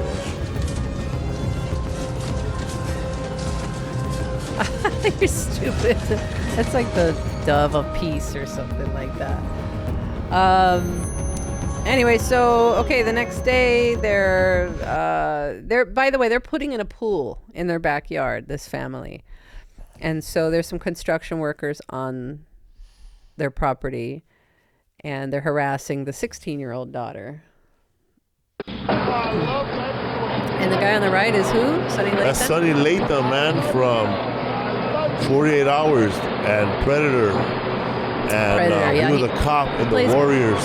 Billy in Billy, yeah. Predator, right? That girl, pause it for a second. That girl is Dominique Dunn. And she is the sister of Griffin Dunn that we just showed you in American Werewolf in London. The sidekick Jack who was decomposed all the time. This is his little sister. She was 20 in this movie. She was killed before this movie came out. Killed by her boyfriend.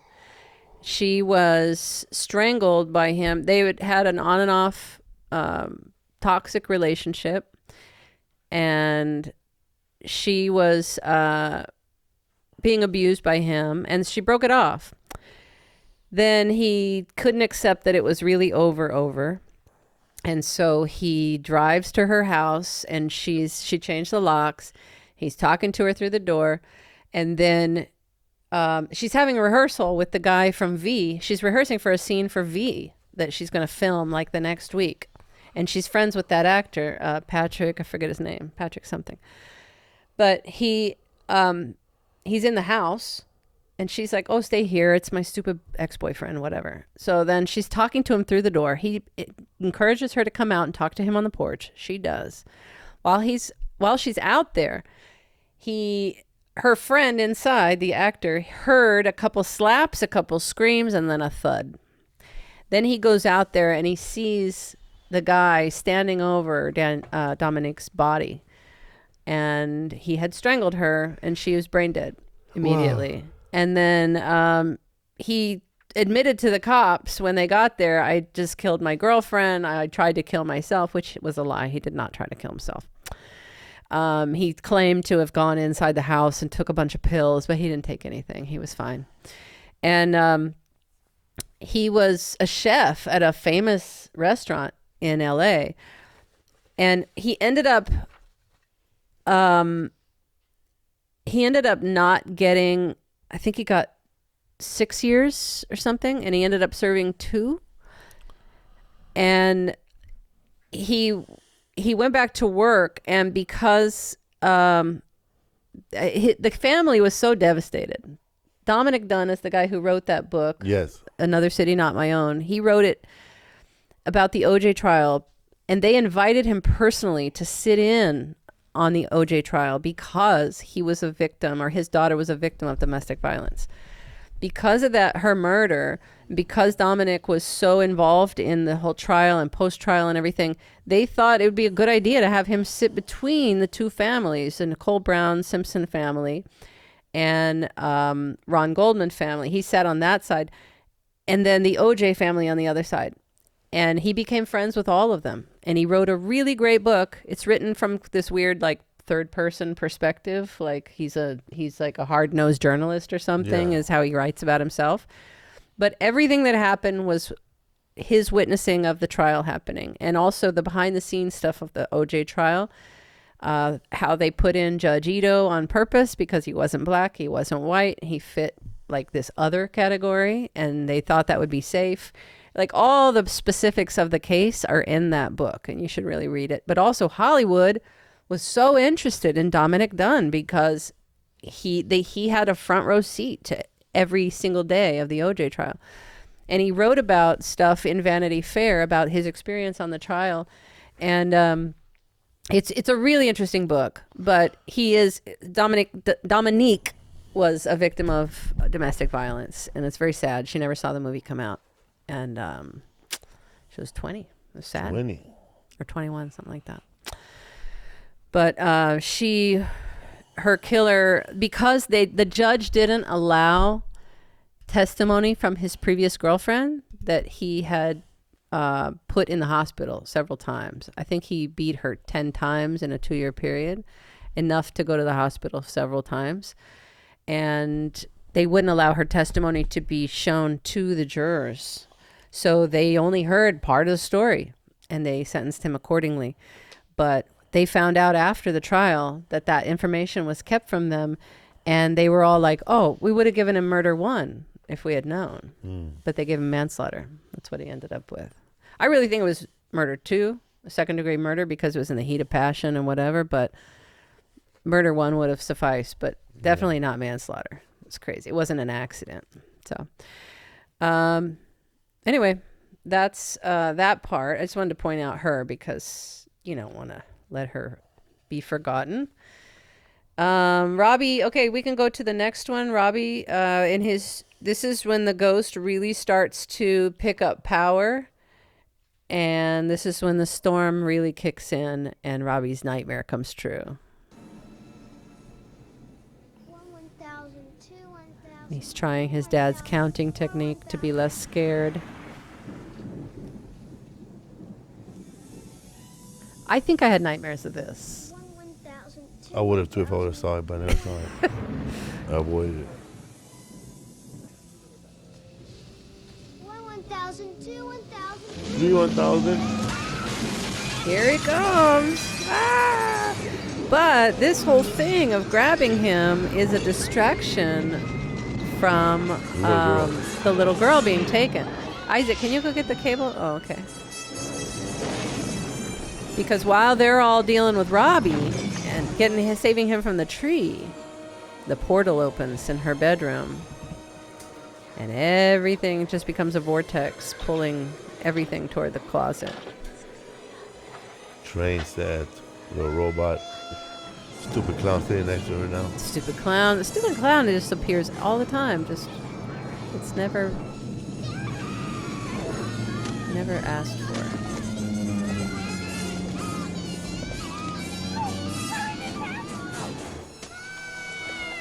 Oh, always remember that wicker part of her bed because it starts to tear off, and then she flies into the portal holding the piece of wicker. Look, all those Star Wars toys. My brothers had those. There's Millennium Falcon right there, and the TIE Fighters, but you could shoot off those little shields or whatever, those little panels on the side. You think the clown's gone, but he's not. There's Robbie fighting for his life outside. Tree's about to eat him. Tree turned into a Venus flytrap. Yeah. Like this flap open and he just gets in there.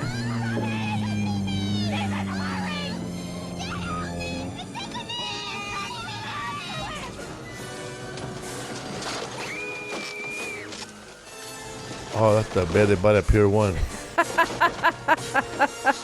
Bob's Discount Furniture. Yeah, man. Oh, my Bob. Look, she's got a little piece of wicker. Ah! Still good, like they said. So this is where Carol Ann Cheap disappears. So she's gone, and they don't realize it because they're all busy dealing with Robbie out here. I don't know what purpose the mom serves out there, holding on to the pole. None of the neighbors hear this, but they notice when they're changing the channel on the movie on the TV. They don't pay attention to any of this. Nobody's calling anybody on this. Yeah, so Carol Ann's missing. They discover that, and then Carol Ann, the next time they hear from her is here, and this is my favorite scene in the whole movie. Which one? First of all, he looks like Carrie to me. Yeah. But there's water because it was raining. There's water in the unfinished pool they have. And he's looking for Carol Ann because she's missing. Here's Robbie Carey in the house. And he realizes he hears his sister.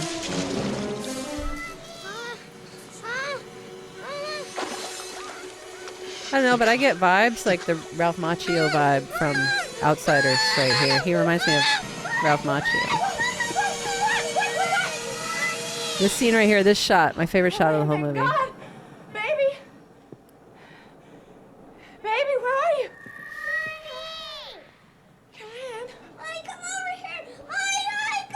Right here, this silhouette, side by side, best scene in the whole movie. You motherfucker, why I told you guys not to watch TV so close?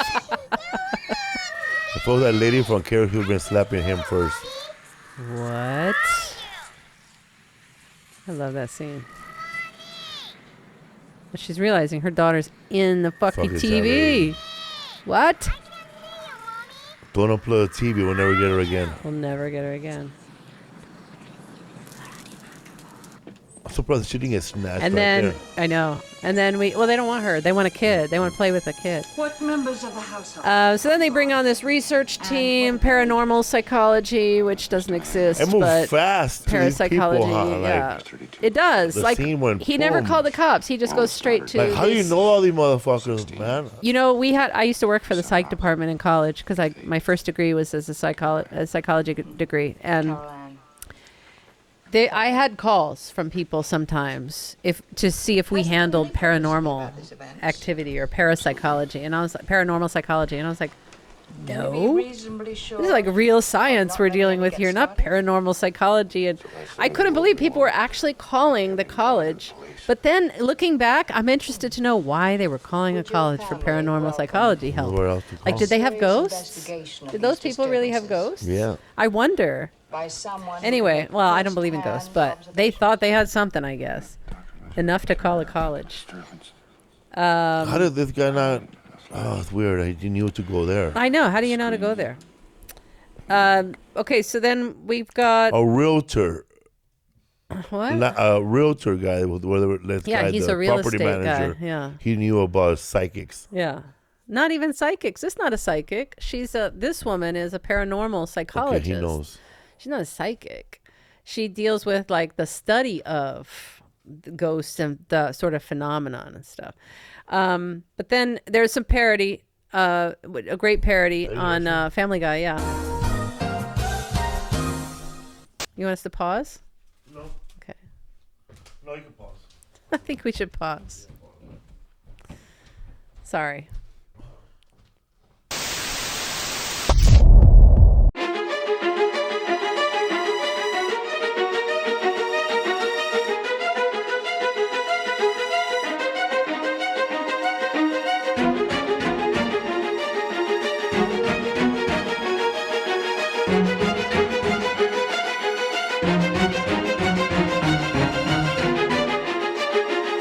Mom.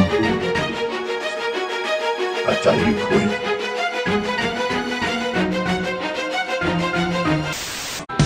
Then I look at you. When we first went to your house, Gabriel and I, and you were showing us how to make an acting reel. You showed your acting reel. Demo, yeah. And then, man, that acting reel to me and Gabriel more like Scared Straight, man. I mean, this guy kills. And then in the last scene, I think you were shooting somebody in a soap opera, bro. Oh, that girl.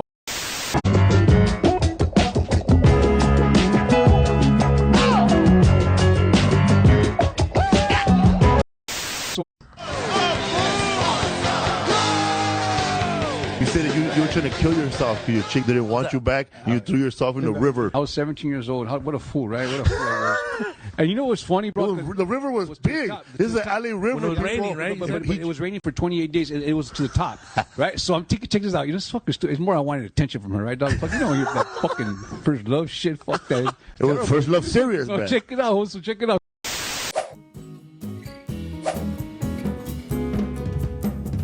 But yeah, man, just like not a game of you just draw the cards and whoever grabs it, you put it down, and then you know when you fill up the card or your big old card, then you win, right? Easy. Here we go, man. Listos? Yeah, I'll man. put on my glasses, bro, because you know this is a serious game. You shuffled that already? Here we go. Wait. La Garza. The Flamingo. Because wherever you go, man, there's a flamingo. You got the flamingo? Oh, man. Too bad it's not in the corner. El Soldado. A soldier. Mine's off to war, bro. Hey, the Dear John, bro. He's the Ukraine. La Sandia. The watermelon, man. Another one I didn't get. Man, the card in the deck that was describing the best, it would have to be, man, El Mundo, bro. Because, man, it's like the Atlas, and that's where I use that for our logo. For the Felipe's World logo. La Dama right here. I like the way she's dressed. She almost looks like Lois Lane from the old Superman cartoons from like the Fleischer era. But you know, like women like this, they're sluts. I mean, just I don't know. Cause La Sirena is hot because she's naked, but I want to like, it's like what's under this, you know? So yeah. Man, I don't know, man, but I like the mermaid La Sirena. You always see, you see the package, La Dama too, the lady, the secretary or the sexcretary. Is that what it is? And now back to your regularly scheduled program. But he played weird guy. Like that's the character I remember him in most was Cuckoo's Nest, and then he was in the movie The Unseen, or it's just called Unseen. He played a mean drug dealer one time in this movie. He did? That movie on Undercover. That guy? Undercover with Lawrence Fishburne. No way he could play a drug dealer. Yeah, him and the fake Raul Julia were partners. He looks like he plays just pedophiles. Are we recording? Sorry. Okay. Show him in the movie Deep Cover. He's in Deep Cover? Yeah. The one we were just watching, I don't know his name. I forget his name. I think it's Steven something. Deep Cover came out in 1990 something. Sydney is his name.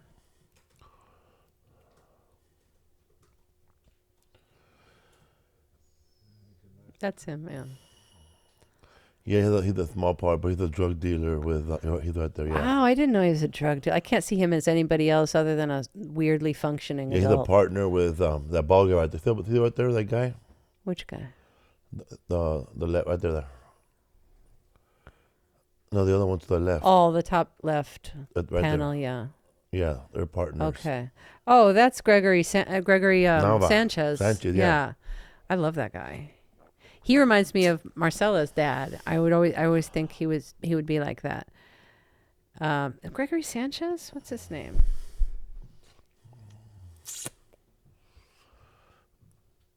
Gregory Dos Who Santos. played El Puerco on Soap? Gregory Sierra, sorry.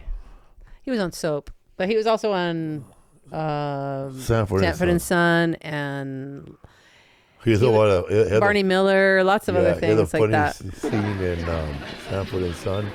when he takes him to a Here you Puerto are, Rican gentlemen. bar. Nice cold And then, like, pitcher of sangria. he goes, "Hola, negro." Gracias, negro. And he just called that man. What'd you N-word. call him? He goes, yeah, but he goes, yeah.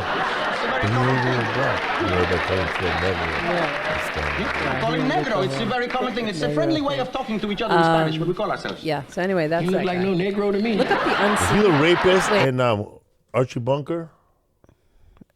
Edith's rapist? Yeah. I don't know. Did they ever show the rapist? Oh, no, maybe not. Oh, no. I don't think they ever He showed was it. a guy that got blown up in the movie, in the show. Remember, it was a quiet episode. He was like a revolutionary guy. Archie Bunker in All in the Family? Yeah. It was one of those episodes where he was one of the friends of Meathead, and they were talking to him about like be careful protesting. out there. And then he turns on his car and it blows up. I don't remember that. Okay. Car bomb on All in the Family. You want to look that up? Yeah. All in the Family. There had he some is, crazy, right there. There he is, right there. The second one. Yeah, That's him. he's an anti-socialist, so he's like fighting prejudice, and Archie tells him he can't be out loud about spoken about that. Some people don't like that. He goes, I don't care. I'll die for my rights. And then he gets blown up in a car. I didn't know that. Yeah. There's some. We're going to talk about some hardcore shows. How hardcore shows were back in the day, because you mentioned Edith was raped on that show, and she was terrified and PTSD and all that stuff. And the one episode I saw, I think it was actually the beginning of Archie's Place, the spinoff of All in the Family, and he's got this girl that he's fostering, and it's Danielle Brisebois. The second panel on the right, the second row on the very right, very far right. No, the next one with the girl. No, never mind. It's not there anymore. Anyway, he takes her to see her father. Her father communicates with Archie and like, I want to see my daughter. Yeah. So Archie's like, great. So this teenage girl they've been taking care of for a while, he takes her to meet her father. Well, he doesn't take her yet. He goes to meet the father first. And then basically he wants to sell his daughter to Archie and Edith, like to take care of. They're already fostering her. Yeah, they're drug addicts, huh? Yeah. And then, so her father is an alcoholic, I think, and a loser. And he's just like, I don't want her. Like, you want to buy her from me? And that's just crazy, because I told you in the neighborhood I grew up in, there was a little kid. His mom tried to sell him for money. Ain't nobody want to buy a little kid with a diaper and cowboy boots? Yeah, it wasn't that kid, but it was a different kid. But he was his mom was French. I don't know why she was living in Aurora, Colorado in the Section 8 housing, but she was. And she tried to sell her kid, Sonny. And the cops came, and we didn't know what was happening. But then we found out later she tried to sell him. Man, I don't know who she tried to sell him to. I don't know what happened to the kid. I talked about him on Enchilada Casserole podcast years ago, but it always stuck in my mind what happened to that kid. I don't know. Anyway, there's some parodies here of Family Guy. On Family Guy of Poltergeist. There's a whole episode called Petergeist, which we watched last night. The whole episode is, and by the way, Poltergeist. And he didn't get any of it until last night. Oh, and by the way, because he just watched I Poltergeist. didn't know this. First of all, I don't know what Mandela effect is. Oh yeah, we didn't talk about that yet. We're not talking about it now. No, not yet. Okay. We'll talk about after they show the scene, which is in a few minutes. Where are you? Peter, I can't find him anywhere. Mommy? Stewie, where are you? Look behind you, you stupid cow! Stewie?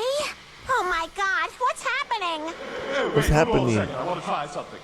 I remember, don't worry. How could I ever forget? The hurt doesn't show, but the pain still grows. No stranger to you and me.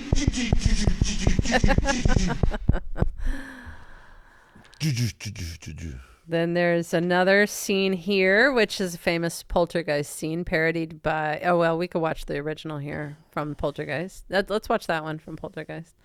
And then we'll watch the Family Guy version of it. He's eating some chicken. He's one of the researchers. He's eating some chicken out of the fridge late at night where they're all just chilling. First of all, how do you know that good is chicken the house possessed? How good is that chicken? Well, he'll find out in a second. He sees this random steak moving on the counter. I don't know how the steak got left out anyway. Depending on what year the movie was made, he probably had... he took it out. He probably had barbecue pioneer chicken. Who takes out a steak? He's a guest in the house. You don't take somebody's steak. I don't even eat steak, and I know you don't take somebody's steak.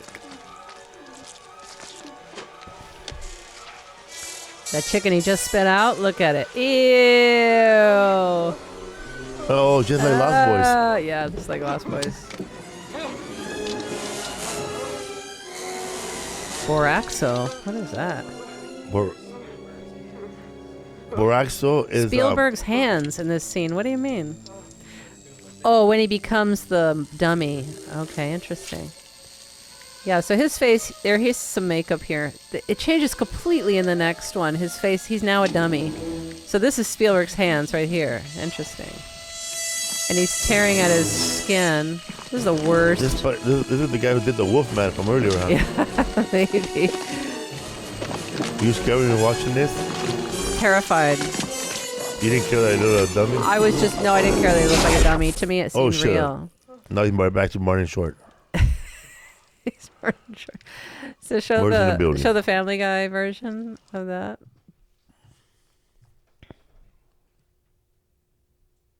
It's right under that, yeah. Acting crazy out there, man.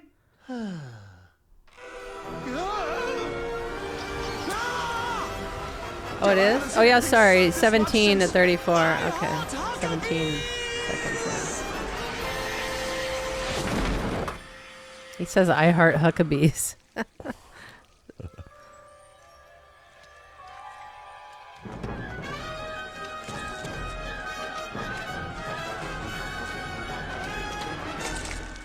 It's funny, they made him look like a dummy, too. I wish that scary looking at the end of my bed would go away. And then, all right, we can... Hilarious. I know. We just watched that. It's so funny. The next scene, Craig T. Nelson, who is a realtor, as you mentioned, who sells properties pretty much in that development he lives in. He talks to his boss, Mr. Teague, and he finds out that... oh, wait. This is the scene he gave you? This is the scene that was in there? Oh.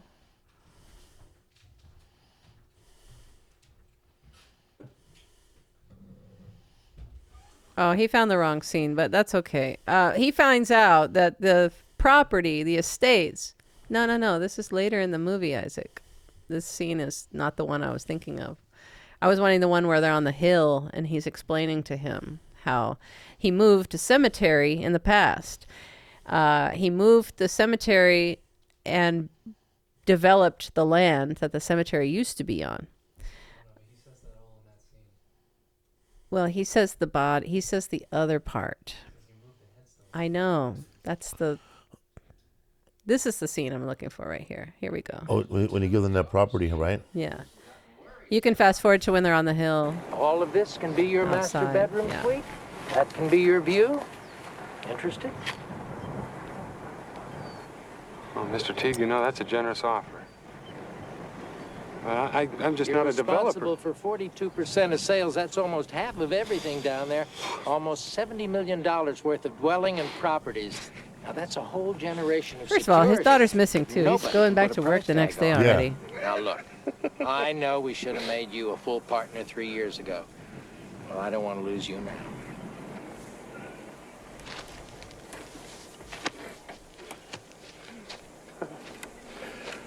How much room for a pool is there? We own all the land. We've already made arrangements for relocating the cemetery. Oh, you're kidding. Kidding. Oh, come on. That's sacrilegious, isn't it? Oh, don't worry about it. After all, it's not ancient tribal burial ground. It's just people. People. Besides, we've done it before. When? In '76. Right down there. So 6 years ago. on his property where he lives now, they did the same thing. They moved a cemetery. Quest a verdict? All 300 acres, and let me tell you, it was quite a deal. No, but I never heard anything about it, though. Well, it's not the sort of thing one goes around advertising on a billboard or on the side of a bus. Okay, you What can are you stop it worried here about? and then play the other scene he did link there. Yeah. This is later after all the chaos. All these bodies start popping up on the property. Everything Grave shows up. caskets start popping up out of the ground.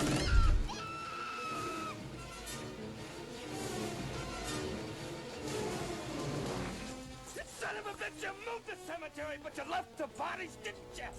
You son of a bitch, you left the bodies and you only moved the headstones! You only moved The headstones.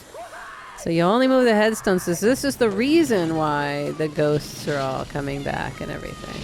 And I always thought that they found bones. Okay, pause it for a second. I always thought, and I think the world thought, that it was built on an Indian burial ground, a native burial ground. That's what was always in my head, and it turns out that was a Mandela effect because he never said an Indian burial ground or an ancient burial ground. They never say those words. And then when Peter Just Griffin cemetery. found those Indian bones, Yes, in the Petergeist, he finds a skull with a chief headdress on it. and That's what people believe unleashes, that, huh? and people believed it. But I think I mixed it up in my head because two sequels later, they had a native shaman guy. Yeah. Kind of helped exorcise the house. But it was so wild that it never was an Indian burial ground. Then when it was just a regular cemetery. When I saw Sonny Latham in the beginning of the movie, I thought, okay. In my head, I was still thinking Indian Old burial native, and he's like connected. Yeah, no connection to native at all. It was just a regular cemetery. But I really thought he would have come in and saved the day like a predator. I know you kept focusing on him, and I was like, no. He's just a construction worker there in one scene. What are you talking about? What are we doing here? We're busy. I was trying to find out. We're working. You were not. You're on Instagram. Okay. So they hire a cleaner to come in and help this research team. And it is this weird little lady here. This old lady, man, when I was living single at my little bachelor pad on Denby Avenue, I used to do laundry, and this lady would show up. I swear to God, At man. the laundromat? I saw the most weirdos. This lady would show up and Hollywood do laundry weirdos. next to me. And every time she see her show up, I would look at somebody next to me and go, she's here. And she would do laundry and talk to everybody, man, like she's this big shot Academy Award winner. Oh, my God. And one time I was doing fucking laundry, and guess who else showed up? Vitor from Ghostbuster 2, all dirty and looking and shit. The big guy? Vitor, The yeah. one is, it's not. Look, it's not Vitor. Vitor, is it? From Ghostbuster 2. He showed up. I thought he said Vigo is his name, I Vigor. think. Vigo, like Vigo, I think. Yeah, he showed up to do laundry too, man. I thought, oh man, times are tough. Yeah, I thought it was always Vigo. Yeah, He was it's Vigo. I always thought he saw looked a little him. bit like David Lee Roth. I saw him. Oh man, haven't seen you since Diggstown. I never saw Diggstown. He's in a movie in Diggstown. And there's no lines. It's a brain Is dead that Nick boxer. Nolte? No, it's James Woods. Gary Busey? No, James Woods. It's James Woods and Diggstown. Lou Gossett Jr. Oh, and they're promoting a boxer? Yeah, he's a boxer. He has to fight everybody in the whole town. Okay. And Never saw that. Anyway, so let's go back to the weird old lady. Zelda Rubinstein is her name, the actress. And she shows up and steals the whole movie, but at the end. this place is clean. Not She yet, didn't pick not a one yet, mop. Not yet. She's got some Don't mind hanging back. You're jamming my frequencies. She's got some attitude. She's like 4 feet tall. She reminded me of my grandmother. My grandmother was 5 feet tall.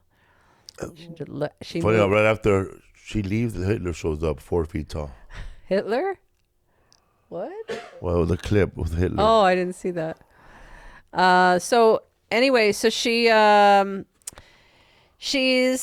figured it out, she thinks. So she's found the 2 portals of where the kid left and then where things are coming out of the ceiling in another part of the house. So they're testing that theory here, and they're about to send the mom in to basically go after her daughter in the portal. You go ahead and play it. So she's tied to a rope. They're sending her into the portal to go find her daughter, and they're waiting on the other end. How will we know she's got her? When will we know? And then she gives some creepy speech here. All are welcome. All welcome. But basically, she doesn't know shit. She's on her phone right now. Oh, welcome. So she acted like an Academy Award winner. She's doing her laundry at the laundromat. Yeah. Did I say that? I said, no, don't mix your whites. Don't mix your whites. Did she say that to you at the laundromat? No. All are welcome. Don't mix your whites. I never said hi to her. I was creeped out. Maybe you were the creepy one. Maybe I was. Did you ever think that? She thought you were the creepy one? Maybe people thought I was Igor. After when he came out that dirty ass Volkswagen bus. So that lady, Vigo, that lady was all cocky, right? At the end of that scene. And she said, this house little hair is clean. And she leaves. And then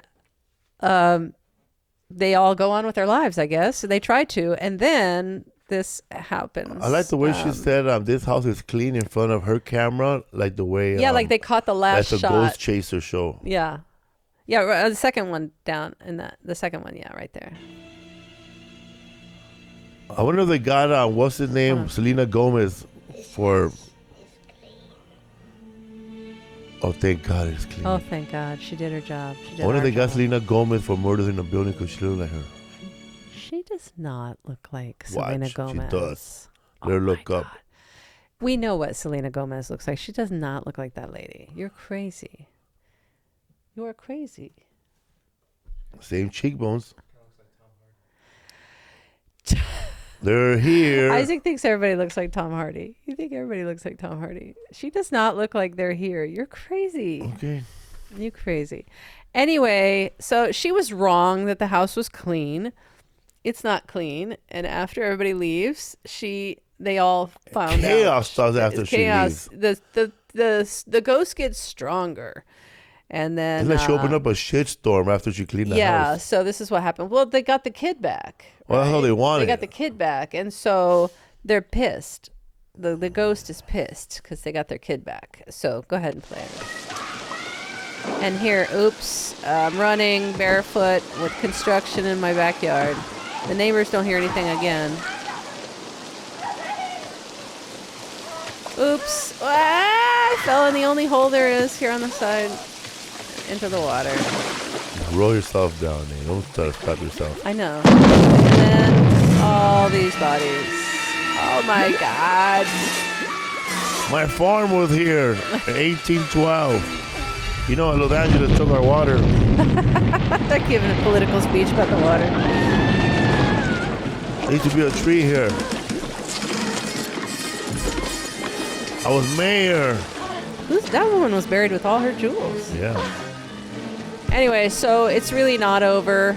And I really thought it was over when that old lady left. It could have been over. And then the family ends up having to save the day themselves. And they go to a motel and put the TV out at the end. And that's it. That's the end. What motel they go to? Or Holiday Inn? A nice Holiday Inn. We gotta go. We've been yapping for a long time. And a Family Guy. It's a 2-hour podcast. They put the TV out and Peter grabbed it back in. Yeah, Peter pulled it back in because he didn't want it. We don't have to show any more clips. We're done. We're good. You have anything else to say? They're here. I just want to say that I really liked the movie Carrie, man. It really stood out. Yeah. And Poltergeist too. I don't know why they would want to redo Carrie. I guess they got to do it, but it's just fine the way it is. You ain't going to change anything, man. Correct the words. The bullying is there. Everything is. Yeah. Next week on this show, we're going to talk about Halloween, Friday the 13th, Nightmare on Elm Street, and Blade, which are basically the 4. I don't know if there are others here, but maybe there's some others. But 4 of the movies that spawned a whole franchise, basically, right? 4 of the main horror movies that spawned a whole franchise. Because we just saw there's 10 Jasons, 10 Friday the 13th, and so many Blades. I guess there's only 3 Blades, but I feel like a million. There is a series Blade that we didn't watch, but there's a series called Blade. Yeah, okay. I think it's just a 1-season thing, but I always ignored Blade, and I don't think of it as a horror movie necessarily. But we'll debate that next week when we talk about it. But that's it. Go watch Blade Trinity. Let me know what you think, and then we'll talk about it. Yeah, we've got some behind the scenes stuff info about that movie. Go watch Blade Trinity. If you can watch anything, we'll talk about that. I didn't watch Blade Trinity though. You watched some clips of it after. You want to talk about the movie? Okay. About the movie, okay. Back scenes. They'll be catching up. Okay. Also, Ryan Reynolds. Oh, that'll save us. Bye-bye. But crazy, Ryan Reynolds was put in after he got popular because he's not an original. His name is not top 3. Oh, we're already off, right? I don't think so. Good night, everybody. Bye. Do you even binge? Boo, you even binge.